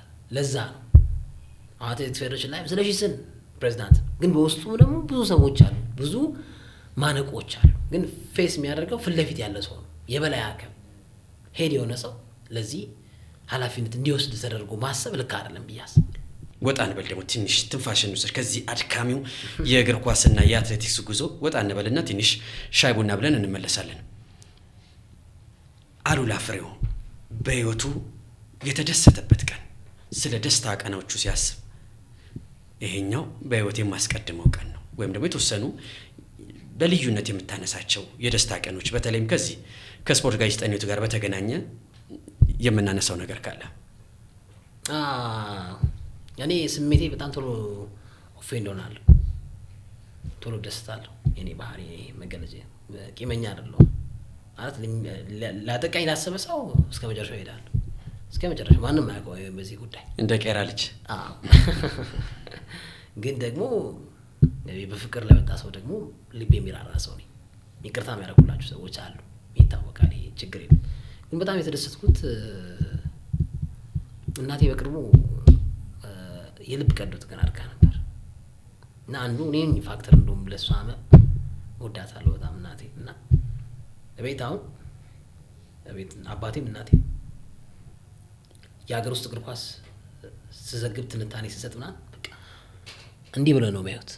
ምን አለ ካሁን ምን አለ ብለው ማለት እና እንደውም በቃ ወደ ውጭ ስትገባ ነው ትንሽ ዋንጡ ምናምን እያለን ምን ነጋገር ይለኛል ፋዘር ስናወራ እንደዚህ በቃ የውጭ ስትገባ በቃ ምን ምናምን እንላለን እና የሀገር ውስጥ ላይ ግን በቃ እንዲህ ብለን ምን ጠብቅም ካሁን ምን አሉ ምናምን ይለኛል። እና እናቴ ከ2 ዓመት በፊት የልብ ቀዶ ጥገና አድርጋ ነበር እዚህ ጌዛውንድ ሆስፒታል፣ ጀርመን ሆስፒታል ነው እና እሷ በቃ ከሞት ነው የተረፈችው። እና እግዚአብሔር ይመስገን እመቤቴ ማርያም ትመስገን በጣም ያ ቀን ተደስቻለሁ። በቃ አይሲ ውስጥ ሰው ሲገባና እንደዚህ በቃ ይጨንቃል ሄጂ ሳያት ምናምን የሆነ ነገር ሳላደርግላት በቃ ልለያት ነው ምናምን ብለህ ታስባለህ። እና ያ ቀን በቃ ወጣች በቃ ከሐኪም ቤት ደህና ሆነች ምናምን ሲባል በቃ ደስተኛ ነበርኩ። እግዚአብሔርን አመስግኛለሁ በጣም። ያው እድሜያችን በኢትዮጵያ ላይፍ ኤክስፔክታንሲ ዴይ በህይወት የመቆየት እድልህ አቨሬጅሊ 61-62 ዓመት ነው። አቨሬጅሊ ሰው በ32 ዓመትም ሊቀጭ ይችላል፣ በ80 ዓመትም ሊቀጭ ይችላል። ግን የማጆሪቲ ፖፑሌሽኑ ላይፍ ኤክስፔክታንሲ 61-62 እና እንደዚህ 1000 ዓመት ለማንኖርበት ምድር ስንጣላ፣ ስትካሰስ፣ ሰው ስታስወጋ፣ ሰው ስታስደበድብ በኋላ እግዚአብሔር ይከፍልሃል ሰማይ ቤት። አዝናለሁ እኔ። ትተቻለህ፣ ትሞገሳለህ ቃለቀ ኑሮውን ስራን ብትሰራ እኮ ማንም አይናገርህም። ጋዜጠኝነት ደግሞ ሙያው ሂስም አለው አድናቆትም አለው። ያ መቀበል አለብህና እኔ አንዳንዴ በቃ ለዚህ ህይወት ነው የምንኖረው ምናምን ትላለህ። በቃ ማታ ዜና ሳነብ አይተኸኝ ከዛ ጠዋት አይሲሩም ሰውን ስታይ ፊል ታደርጋለህ። እና ተው ትለኛለች እሱ የሀገር ውስጥ ስፖርት አትዘግብ በቃ ተው፣ ጭቅጭቅ ነው በቃ። እንደውም ሰይፉ ፋንታሁን ሾው የባለፈው ሳምንት ሾው ላይ ቀንጨብ አድርጎ የመጀመሪያ ሶሻል ሚዲያ ላይ በተመለከተ ምናምን ብሎ አሳይቶ መነጋገሪያ ነበር። አይ ማንቸስተር ሲቲ ብራንድ ምን ያልኩት ስለሱ አሳይቶ በቃ አየሁ አይደል በቃ ስለ ሀገር ውስጥ አታውራ በቃ አይ ሰይፉ ፋንታሁን ራሱ እኮ እንደዚህ አቀረበ ያንተን ነገር ቀንጨብ አድርጎ ምናምን አለች። እና ሌላ ቦታ ነበርኩ ስራ ላይ እና ስትነግረኝ በቃ እንደዚህ ነው የሚጨነቁት እናቶች። እና አሁን እኔ ላይ የደረሰውን ጥቃት ምናምን የሚያዩ ወጣት ኮሚኒቲ ሬዲዮ ላይ እየሰሩ ያሉ ጋዜጠኞች ምናምን ዩኒቨርሲቲ ላይ በቃ ጀግና ጋዜጠኛ ሆናለን ብለው የሚያስቡ ምናምን ሊፈሩ ይችላሉ፣ ወደኋላ ሊሉ ይችላሉ። ግን አትሊስት በቃ ባለህ ጊዜ ባለህ የዚህ ዓለም ቆይታ የሆነ ነገር አበርክተህ ከዛ በቃ ብትሞትም ስምህ ይነሳል እኮ አይደል? ስምህ ይነሳል እና ዘመናዊ ሽሪ ስራዎችን ሰርተህ አሁን የጋዜጠኞች ዜናዎችን እያወጣ እንደ ካሴት አታዳምጥ። ማዲንጎ አልፏል፣ ግን ማዲንጎ መስቀል መጣ ሰዓት ሁሌ ታስታውሰዋል፣ ወቅቱን ስለሆነ ማለት ነው። እኔ ባለፍ ግን የሆነ ነገር አጋለጠ በቃ ይሄ ትልቅ ጋዜጠኛ ነው ተብሎ እንዲወራ ምክንያት ሆነ ማለፍ ጥሩ ነውና በጣም የተደሰትኩበት ቀን እናቴ በድጋሜ ነፍስ የዘራችበት እግዚአብሔር ምሕረቱን የላከለት ቀን በጣም አመሰግናለሁ። እድሜ ጤና ይስጥሽ በዚህ አጋጣሚ ማለት ፈልጋለሁ። አሜን። መድኃኒዓለም ረጅም እድሜ ከጤና ጋር ይስጥል። አሜን። እነሱ ስሜታቸውን ፍላጎታቸውን አቁመው የእኛን ጉዞ ያስቀጠሉ፣ በተለይ በእኛ አይነት ኑሮ ደግሞ ብዙ ዋጋ የከፈሉ ከኛ የለሰለሱ እጆች ጀርባ የነሱ የሻከሩ መዳፎች አሉ። እንደ አባት ደግሞ ለልጆቼ ምን አይነት ስሜት እንዳለኝ ያውቃለሁ። ወላጅነት ቀንሶ መስጠት ነው። ወላጅነት ስሜትን ህይወትን ማቆም ነውና አንተ ስትናገር ፊልም አደርገው ነገር አለ። ስለዚህ ልጅ በዚህ ልክ የደስታ ቀን ሲባል ከወላጅ እናት ህይወት መኖርና ለመኖር ጋር ሲያገናኘው ከዚህ በላይ እንደ ወላጅ ክብር አለ ብዬ አላስብም። የአሎቲ ወላጅ እናት በእርግጥም ልጅ ወልደዋል። እንቀጥላለን። ወጣት ነህ፣ ዝናው በተወሰነ መልኩ እየመጣ ነው። እንዴት ነው ማኔጅ እያደረክ ያለው? በምን ልክ ነው ወጣትነትን ዝና?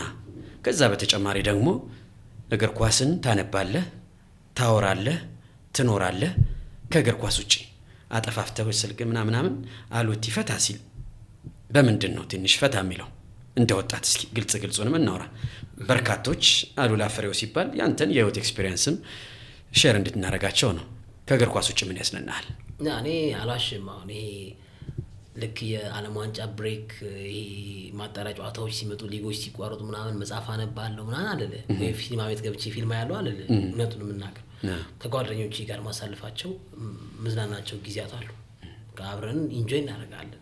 በአንድ ዘፈን ወዳለሁ፣ በዘፈን መዝናናት ወዳለሁ፣ ኢንጆይ ማድረግ እፈልጋለሁ። የተለያዩ ብዙ ጓደኞች ያሉኝ ባይዘው አሁን ጋዜጠኞች ብዙ ጓደኞች አሉኝ። ኳስ ተጫዋቾች እነ ዳዊት እስጢፋኖስ ምናምን በቃ አሉ።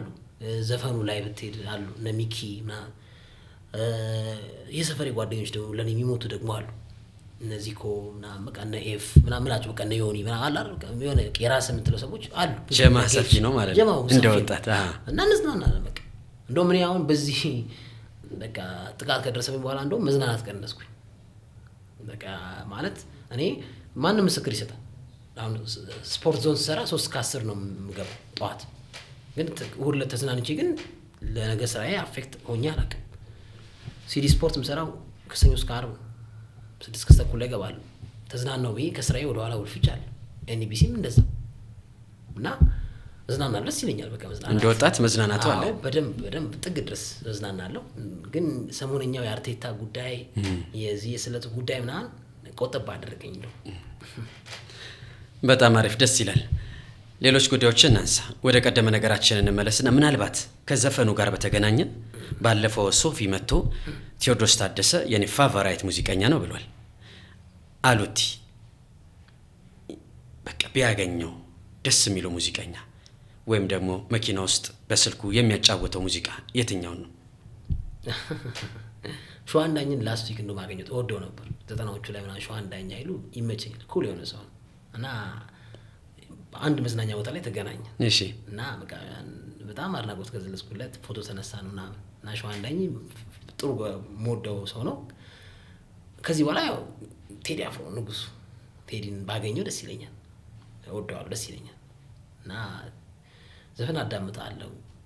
ስታዳምጥም የቴዲ ይመቻል? የቴዲ አፍሮ አሁን ፎሎ ማድረጋችሁ 8 ወይም 7 ገደማ ፎሎ ማድረጋችሁ ሰዎች አሉ። ግን ከዛ ውስጥ ዘፋኞች ውስጥ አሁን ጸደኔ ያለች፣ ቴዲ አፍሮ አለ እና ብዙ ሞዳቸው ዘፋኞች አሉ እና ቴዲ ሄዝ ፒክ። አንድ ሙዚቃ ካሉት አልበሞች መካከል አንድ የቴዲ አፍሮ የቴዎድሮስ ካሳሁን ሙዚቃ ምረጥ ብትባል ያንተ ባይፋር ይሄኛው ትራክ ምርጥ ነው የምትለው? ቴዲ ሁሉም እኮ እናት ግጥሙ እንደ አልበም ያስተሰርያል። የቴዲ ማስተርፒስ ነው ይባላል። እንደ ሙዚቃ ደግሞ እንደምናውቀው ቴዲ የሚጣል ሙዚቃ የለውም። ግን አንድ ሙዚቃ ቢባል አሉላ ፍሬውን የሚገልጸው አንድ የቴዲ ሙዚቃ ይኖራል። ካልኖረም ችግር የለው። አንድ ሙዚቃ ምረጥ ይባል። ለጓደኛ አለች ለፍቅረኛ ያንስብሻል የሚለው ጸባይ ሰናይ የሚለው እሷ ቴዲ ላምለሰት ዘፍኗል። አሉቲ ደግሞ ለፍቅረኛ። እንተዋውቃት እንዴ? ይቻላል። ማን ትባላለች? የፍቅር ጉዳዩ እስኪ እናንሳው። ንጹህ ትባላለች። እሺ። እዚሁ እናንተ ሰፈራት ባይዘው 7ኛ አውቶቡስ ተራራት ከፍ ብሎ ማለት ነው። ያው አንድ መንደር ነው። እና ጓደኛዬ ናት። በጣም ወዳት ጓደኛዬ ናት። አብረን ነው የምሰራው ባይዘው ኤንቢሲ ኢትዮጵያ ላይ የምትሰራው። በጣም ጥሩ መካሪ አስተዋሽ ናት። ቆንጆ ናት። እና እንደውም እሷ በዚህ ትችት አታችም ናት ትለኛለች። ከእሷ ጋር ማንስማማም በዚህ ጉዳይ አርፋት ነው እንዴ ናት ትለኛለች። እና ኢቭን ከማሚ ቀጥሎ ከራይል ቀጥሎ ከእናቴ ቀጥሎ እሷ ደግሞ ሌላ ኢንተርፈረንስ ሆናብኛለች። በቃ ተውም እንዴ ምናምን ይሄ እናትነት ምክር አለ አይደል? ትለኛለች። በቃ ተዋቸው፣ በቃ አትናገራቸው፣ ህይወትን ምራ ምናምን ትለኛለች። እና የምትሰማው ነገር አለ፣ ግን እንደ ስራ ደግሞ ስራን የምታከናውንበት ነገር አለ። እና ዜናም ታነባለች። ቆንጆ ልጅ ናት። ለእሷ ዘፍኝላታለሁ። በጣም ደስ ይላል። ከፍቅረኛ ንጹህ የምትወደው ነገር ምንዋን ነው? ኧረ ሁሉ ነገር ነው። አይኗን በጣም ነው የምወደው። አይኗ ያምራል፣ ቆንጆ ነው። አይኗ ደስ ይላል። የቴዎድሮስ ታደሰን ጋብዛታ አይንሽን አይቼው። እሱም አይንሽማ የሚለውም የቴዲ አይንሽማ። ስለዚህ ከንጹህ ምረጥ ይባል። አይኗን በጣም ደስ ይላል። መቼ ትዳር እንጠብቅ? ወደ ትዳሩ ዓለም ወደ እኛ ሰፈር መቼ ትመጣላችሁ? እግዚአብሔር የፈቀደ ቀን 2018 እቅድ ውስጥ አለ ወይስ? እግዚአብሔር የፈቀደ ቀን ነው። ያው እግዚአብሔር ሲፈቅድ ነው፣ እሱ ሲፈቅድ ነው ሁሉ ነገር የሚሆነው። እና ያው አንዳንዴ እንትን ትላለህ፣ ታስባለህ፣ ጥያቄ የለውም። እሷም ታስባለች። ሞር እንደውም ሴቶች እኮ በባህሪያቸው በቃ ቶሎ መጠቃለል ይፈልጋሉ ይባላል። እና ያው አይቀርም ብዬ አስባለሁ። የዛ ሰው ይበለን። አሜን አሜን። ወደ ቀደመ ነገራችን እንመለስና ደግሞ እግር ኳሳችንን በተወሰነ መልኩ እንመልከት። ቀደም ሲል መድኃኒት አልባውን የኢትዮጵያን እግር ኳስ በተወሰነ መልኩ ተመልክተናል። ከዓመታት በኋላ የኢትዮጵያ ፕሪሚየር ሊግ ወደ መዲናችን አዲስ አበባ ሊመለስ ነው። እንደ አዲስ አበባ ልጅ፣ እንደ ቄራ ልጅ፣ እንደ ስፖርት ጋዜጠኛ ስደተኛው ፕሪሚየር ሊግ ሲመለስ ምን ተሰማ? በጣም ደስ ይላል። ባይዘዌ የመጨረሻውን የደጋፊዎች ጨዋታ በደጋፊዎች ህብረት የተደረገውን ጨዋታ ተመልክቻለሁ። ስቴዲየም ገብቼ እርግጠኛ ነኝ ብዬ አስባለሁ። ኮቪድ የመጣ ሰዓት ነው። አርብ ቀን ነው። ሰበታና ቅዱስ ጊዮርጊስ የተጫወቱበት መርሃ ግብር የሙያ ባልደረባችን ማርቆስ ቢኖር የበለጠ ያስታውሰው ነበር። ቀርቦ ነበር ምናምን ያስታውስ ነበር። ግን ማስታውሰው በቃ ከስራ ወጥቼ ኮቪድ የሆነ ጃፓናዊ ነው ምናምን ግለሰብ ተገኘበት ተብሎ የመጀመሪያው እና የዛ ዕለት ቅዱስ ጊዮርጊስና ሰበታ ነው የተጫወቱት። እንደውም ሳላዲን ሰይድ ካርድ የወጣበት ኢንሲደንት ምናምን የተፈጠረ አለመግባባት ነበር በወቅቱ ማለት ነው። ያ የመጨረሻው ጨዋታ ነበር ሳለ ጊዮርጊስ ከሰበታ የተጫወቱበት እና ከዛ በኋላ በኮቪድ ውስጥ ደግሞ የተወሰነ ደጋፊዎች 30 ምናምን ደጋፊዎች ስቴዲየም ገብተው ጨዋታ ሲያደርጉ ተመልክቻለሁ። ለምሳሌ አቡኪ ሃትሪክ የሰራው የሸገር ደርቢ ጨዋታ የደጋፊ አልባ ቢሆንም ግን የተወሰነ ሰዎች ገብተዋል እና አዲስ አበባ ስቴዲየም ደስ ይላል። ህዝቡ ያለው የኢትዮጵያን እግር ኳስ ደጋፊዎች በጣም እንትን ብለዋል። አይገባቸው ማለት ብሔራዊ ቡድን አበረታተዋል። ዝናብ ፀሐይ እየመታቸው እኔ ባይዘቤ ተመትቻ ቃለሁ በፖሊስ ለምሳሌ ጋዜጠኛ ከመሆን በፊት ጋዜጠኛ ሆኜ ራሱ የምርህን ነው በእውነት በቃ ጋዜጠኛ ተመርቄ ጋዜጠኛ ሆኜ ራሱ ቲቪ ላይ እየሰራሁ መጀመሪያ ስራዬ ላይ ተመትቻ ቃለሁ። እንደዚህ በቃ ደጋፊዎች መስያቸው ቡናና ሻይ ጋር ምናምን እና ህዝቡ ሜክሲኮ እና ህዝቡ በቃ ምስኪን ህዝብ ነው። የእግር ኳስ ደጋፊ ህዝብ፣ የኢትዮጵያ ቡናም ደጋፊ ቅዱስ ጊዮርጊስን በለው በቃ በተለይ ያሳዝናል። በቃ ስራዬ ብሎ ክለቡን ለማበረታታት እዛ አንተ የምትደግፈው ተጫዋች 300,000 400,000 እያገኘ ስራውን፣ አንተ ግን ፀሐይ ዝናብ እየመታ ከዛ ደግሞ ከወጣ በኋላ የሚፈጠር አምባጓሮ ላይ በፖሊስ የምትደበደበበት ነገር ሊኖር ይችላል። ያው ጥፋተኛ ከሆንክ ነው፣ ግን ካልሆንክ ደግሞ ዝም ብሎ ልትመታ የምትችልበት ኢንሲደንት አለና ያ ሁሉ ነገር እንግዲህ ችሎ ነው እንግዲህ አዲስ አበባ ህዝብ በተለይ ስፖርት ወዳዱ ህዝብ በጣም ፍቅር ያለው ህዝብ ነው ብዬ አስባለሁ እና መመለሱ ጥሩ ነው። ኢትዮጵያ ቡናና ወላይታ ዲቻ ያደረጉት ጨዋታ ላይ ወንበር እንደተሰበረ እናስታውሳለን። የኢትዮጵያ ዋንጫ ጨዋታ ላይ እና እንደዚህ አይነት ኢንሲደንቶችን ባንመለከት። እግር ኳስ ስሜት ያደርጋል። እግር ኳስ በቃ ነርቨስ ያደርጋል። ግን አትሊስት ስሜትን ቆጠብ አድርገህ ቢያንስ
ሀብታም የምትለውም ሰው ሲወለድ ምንም አይኖረው በጣም ታትሮ በጣም ዴዲኬትድ ሆኖ በትዕግስት ብዙ ፈተናዎችን አልፎ ነው ትልቅ ደረጃ ላይ የሚደርሰው።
እና በቃ እንደዚህ በቃ ስል ትማራለህ ካለ ከዚህ ቤት ውጣ የተባልኩት በቃ እሺ ተማር ስማር በቃ እየከበደኝም በሆነ ከዛ በሳምንት የመጣው ነው የጨረስኩት ባይዘው አልቻልኩትም። በቃ ቅዳሜ ነው እንደ በቃ እንደ ጉዞ አየውና አዲስ አበባ መጥቼ ሰኞ ጧት ሐዋሳ ሄዳለሁ እና የሆነ በቃ በፈተና ተፈትኜ ዛሬ ተፈትኜ ዛሬ መጥቻለሁ። ዛሬ ለምሳሌ አርብ ፈተና አለኝ። አርብ ተፈትኜ 9 ሰዓት ላይ ሰርቻው 11 ሰዓት ላይ እመጣለሁ። መንገዱ ደግሞ እንደዚህ ያልተሰራም ሃይዌይ ሆነ ነበር በሐዋሳ እና ፋዘር ማለት መኖሩ እኔ ትምህርቴ እንድጨርስ አድርገዋል። ፋዘር መኖሩ እኔ ካጓጉል ሰዎች ጋር እንዳልገጥም አድርገዋል። እና ይሄ ነገር ሁሉም አለው ሁሉም ኦብስታክሎች በህይወት ዘመንህ ሁሉም ሰው ፌስ አድርጎ ያልፋቸው ነገሮች አሉ። ስለዚህ አለመዘናጋት፣ እጅ አለመስጠት፣ መውደቅን አለመፍራት ትልቁ ቁም ነገሩ ነው ማለት እንችላለን። ዴፊኒትሊ አሉቲ ከንግግሮች ግን አንድ ነገር ተረዳው። እንደኛ ሰፈር እንደ ሰባተኛ እንደ መርካቶ የስክራች ህይወቱን የቀመስካት አይመስለኝም። ትንሽ ቆንጆ ኖሮ የመጣ ካቴድራል እዚህ ጎረቤትኛ ፒያሳኛ ቢሮ ጋር የማሩ ነገር ካለ የመንግስት ምናምን ነው። ስለዚህ ጋዜጠኛ ሉላ ፍሬው ጥሩ ኑሮ በጥሩ መልኩን ያደገው ብለን መናገር እንችላለን። በጥሩ ቤተሰብ በደንብ ተይዞ እግዚአብሔር ይመስገን። ምንም ማለት ይሄን ያህል ሀብታም ልጅ አይደለም፣ ግን በቃ ወላጆቼ በደንብ ለፍተው አስተምረውኛል። እኔን ቀብጬ ነው የተማርኩት። እኔ ቀበጥ ነኝ። እንደውም አሁን ከኔ ያሉ 2 ታናናሽ ወንድም አለኝ እህት አለኝ። ከነሱ በላይ እኔ የቀበጥኩት እኔ አማርጬ በልቼ ቤት ስራ አልሰራ ምናምን በቃ የአልጋ ማንጠፍ ምናምን ትልቅ ነገር ነው ማድረግ ነበር። ግን አሁን ብቻዬን ነው የምኖረው። ጓደኛዬ ያለ ብቻዬን ነው የምኖረው። ከቤት ወጣል? አዎ ወጥቻለሁ። አሁን እና ትማራለህ እንዴ ያኔ እንደዚህ ቀብጥ ነበር ምናምን ትላለህ። እና ይሄ ነገር አሁን ላይ ሆነ የሚመለስ ብዬ ሳስበው በሳምንት እየተመላለስኩ ስማር ምናምን ይሄ ኢንሲደንቶች ምናምን አሉ።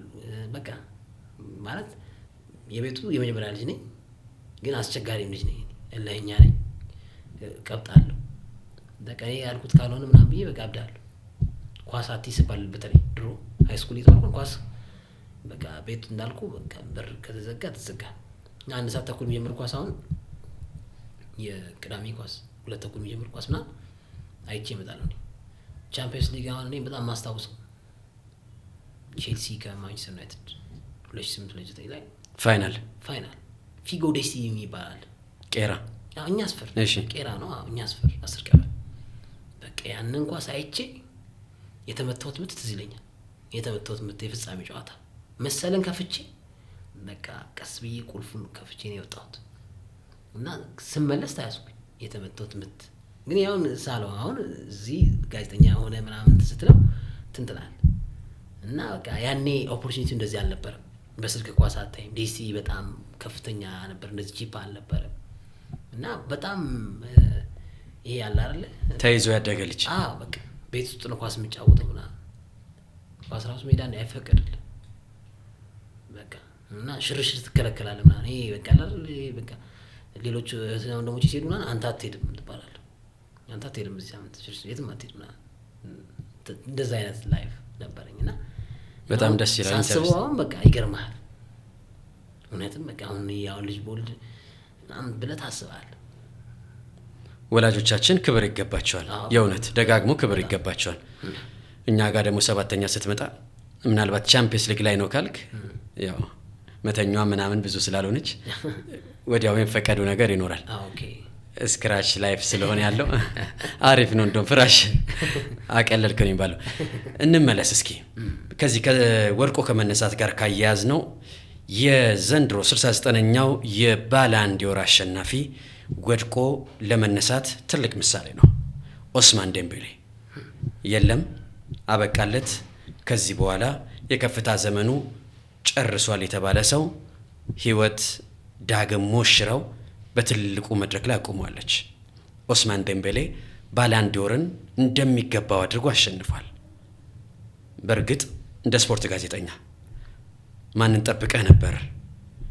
ከወድቆ መነሳት ጋር አገናኝልኝና እነዛ ጉዳት ከመንገድ ያስቀራቸው እግሮች፣ እነዛ ለትልቅነት ሲጠበቁ በካምፕኑ የከሸፉ እግሮች፣ እነዛ ከዶርትመንድ በትልቅ ገንዘብ ረብጣ ገንዘቦች ወጥተው መጥተውበት አይን ላፈር የተባለው ተጫዋች ወደ ቤት ወደ ፓሪስ ተመጥቶ ዳግም በትልቁ መድረክ ላይ ተሰይሟል። ትልቁን ሽልማት ባላን ዲዮርን አሸንፏል። ወጣቶች፣ ታዳጊዎች ይህ የኦስማን ዴምቤሌን ታሪክ በጋዜጠኛ ሉላ ፍሬው እስኪ ያድምጡት። ያ በጣም ዴምቤሌ ዲዘርቭ የሚያደርግ ባላን ዲዮር ሽልማት ነው።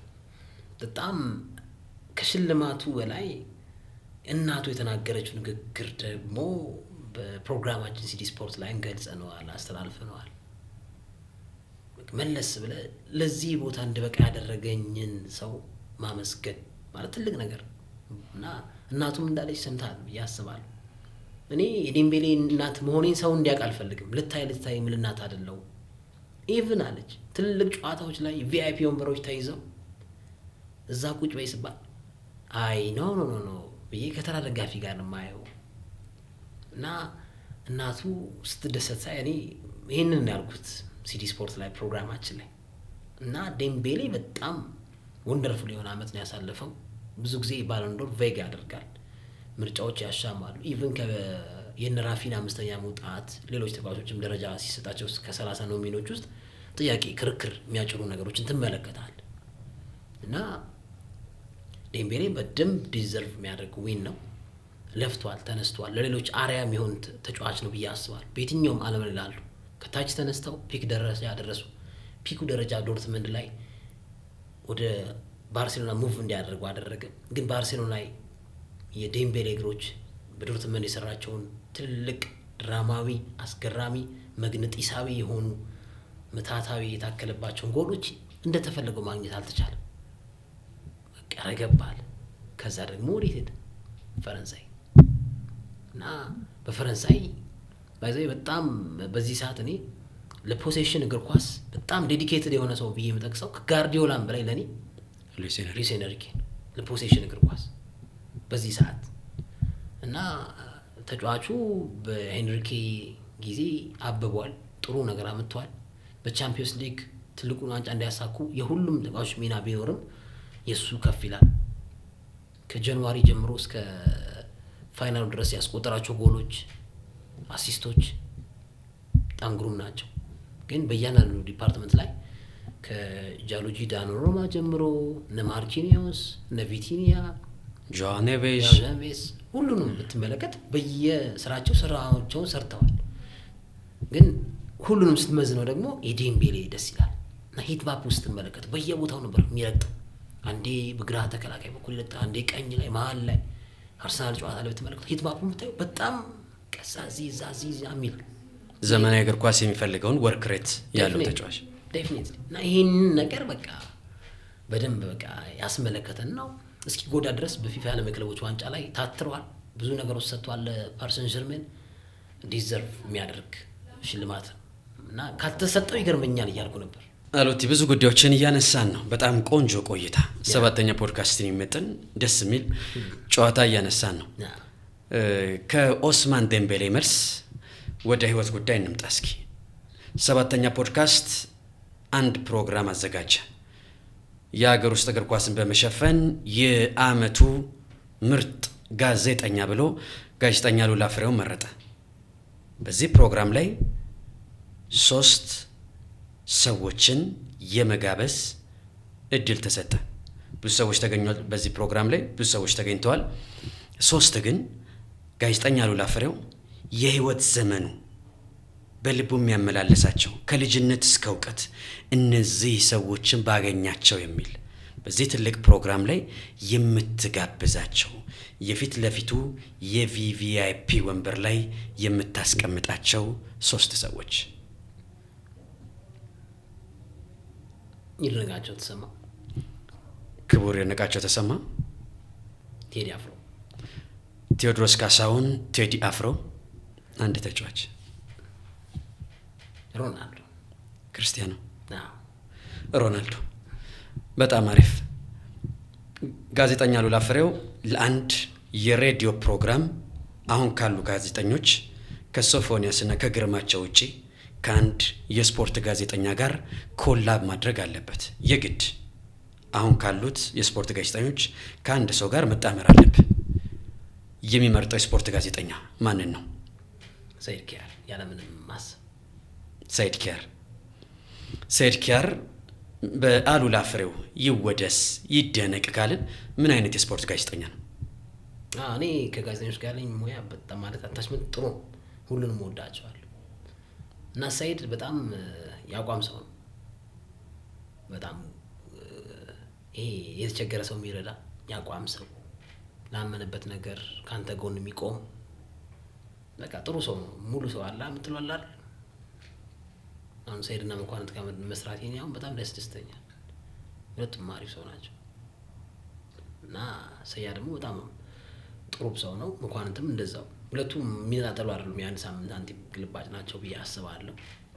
እና አይረመምበር እነዛን ቀናት ስፖርት ዞንጧት ሳስተዋውቀው ሰይድ ኪያርና መኳንንት በሬ አጠገብ ያሉ ምናምን ስል ያለው 3 ዓመት ምናምን ሰርቻለሁ እና ደስ ይላል። በጣም ብዙ ልምድ ሼር አድርገውኛል። ወዳቸዋለሁ። ያቋም ሰው ናቸው ሁለቱም።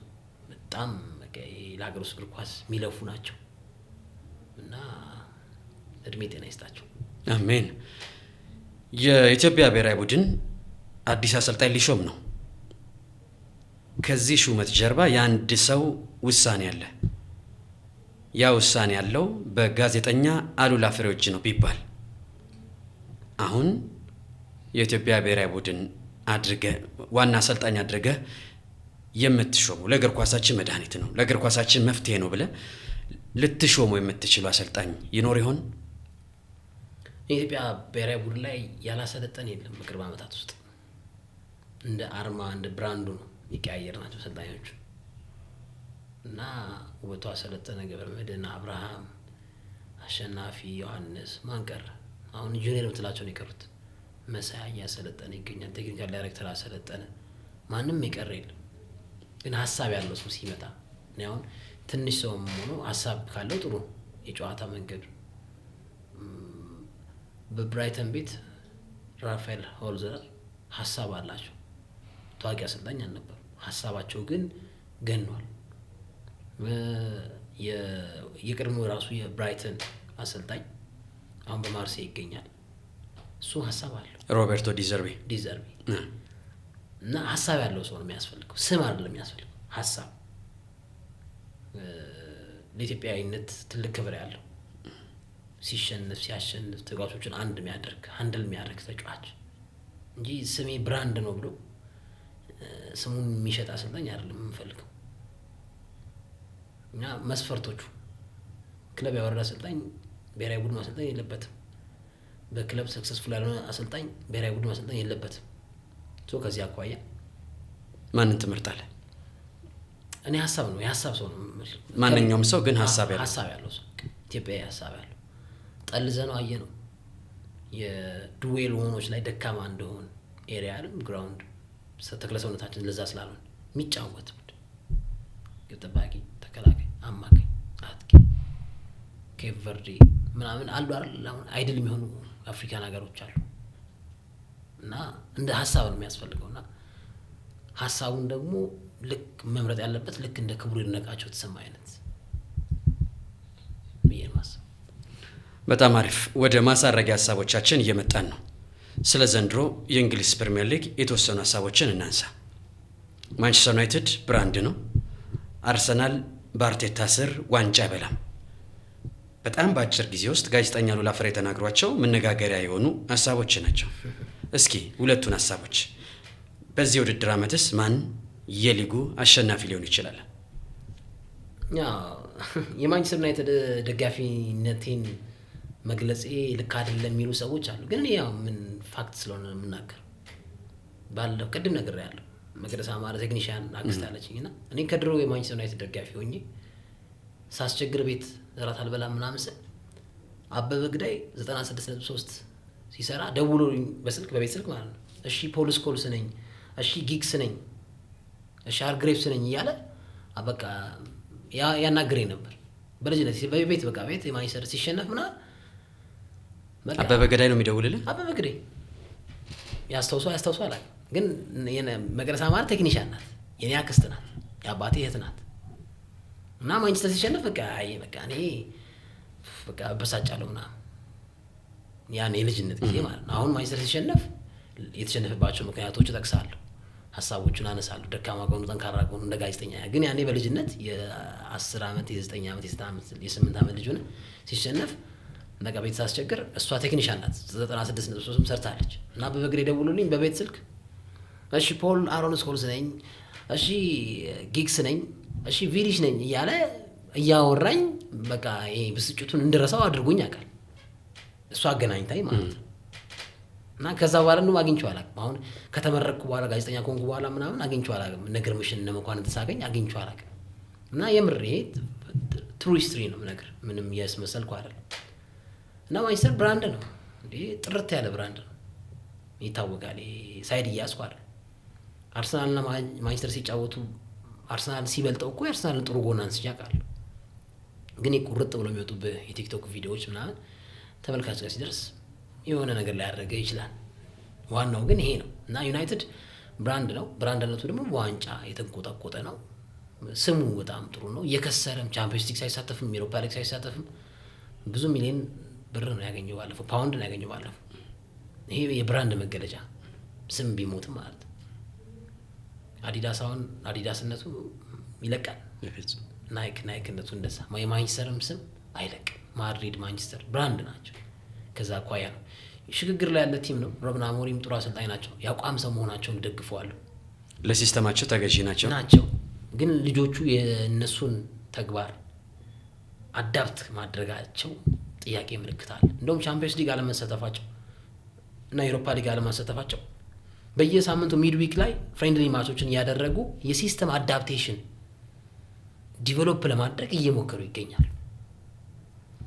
ምናልባት ሲስተሙን አዳፕት ሲያደርጉት ጥሩን ማንቸስተር ዩናይትድ ልንመለከት እንችላለን። ግን ዩናይትድ አሁን ኮንፈርት ሰጥቶኝ የሚመለከቱት ቲም አይደል፣ እደግፈዋለሁ። ግን በቃ ዛሬ ያሸንፋል ብለህ ልክ እንደ ሪያል ማድሪድ የምታየው ቲም አይደል። ግን ደጋፊ ነኝ፣ ስሜቴ ትሆናለህ።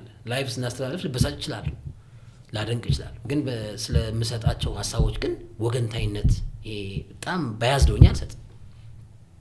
አርሰናል በጣም የተጠናከረ ቡድን ከማንቸስተር ጋር በዚህ ሰዓት አይገናኝም። አርሰናል በጣም የተጠናከረ ቲም ነው በአርቴታ ስር። ዩናይትድ ከሰር አሌክዛንደር ቻትማን ፈርጉሰን በኋላ ብዙ አሰልጣኝ ቀይሯል። ጠባ ያለ ነገር የለም። አርሰናል ግን ከቬንገር በኋላ የቀየራቸው አሰልጣኞች ስትመለከት ጥቂት ናቸው። ራሱ አርቴታ ከ6ኛ 7ኛ ዓመቱ ላይ ደርሷል። ስለዚህ በሱ እየተዋቀረ ማንቸስተር ለአንድ አሰልጣኝ 6 ዓመትና 7 ዓመት አልሰጠም።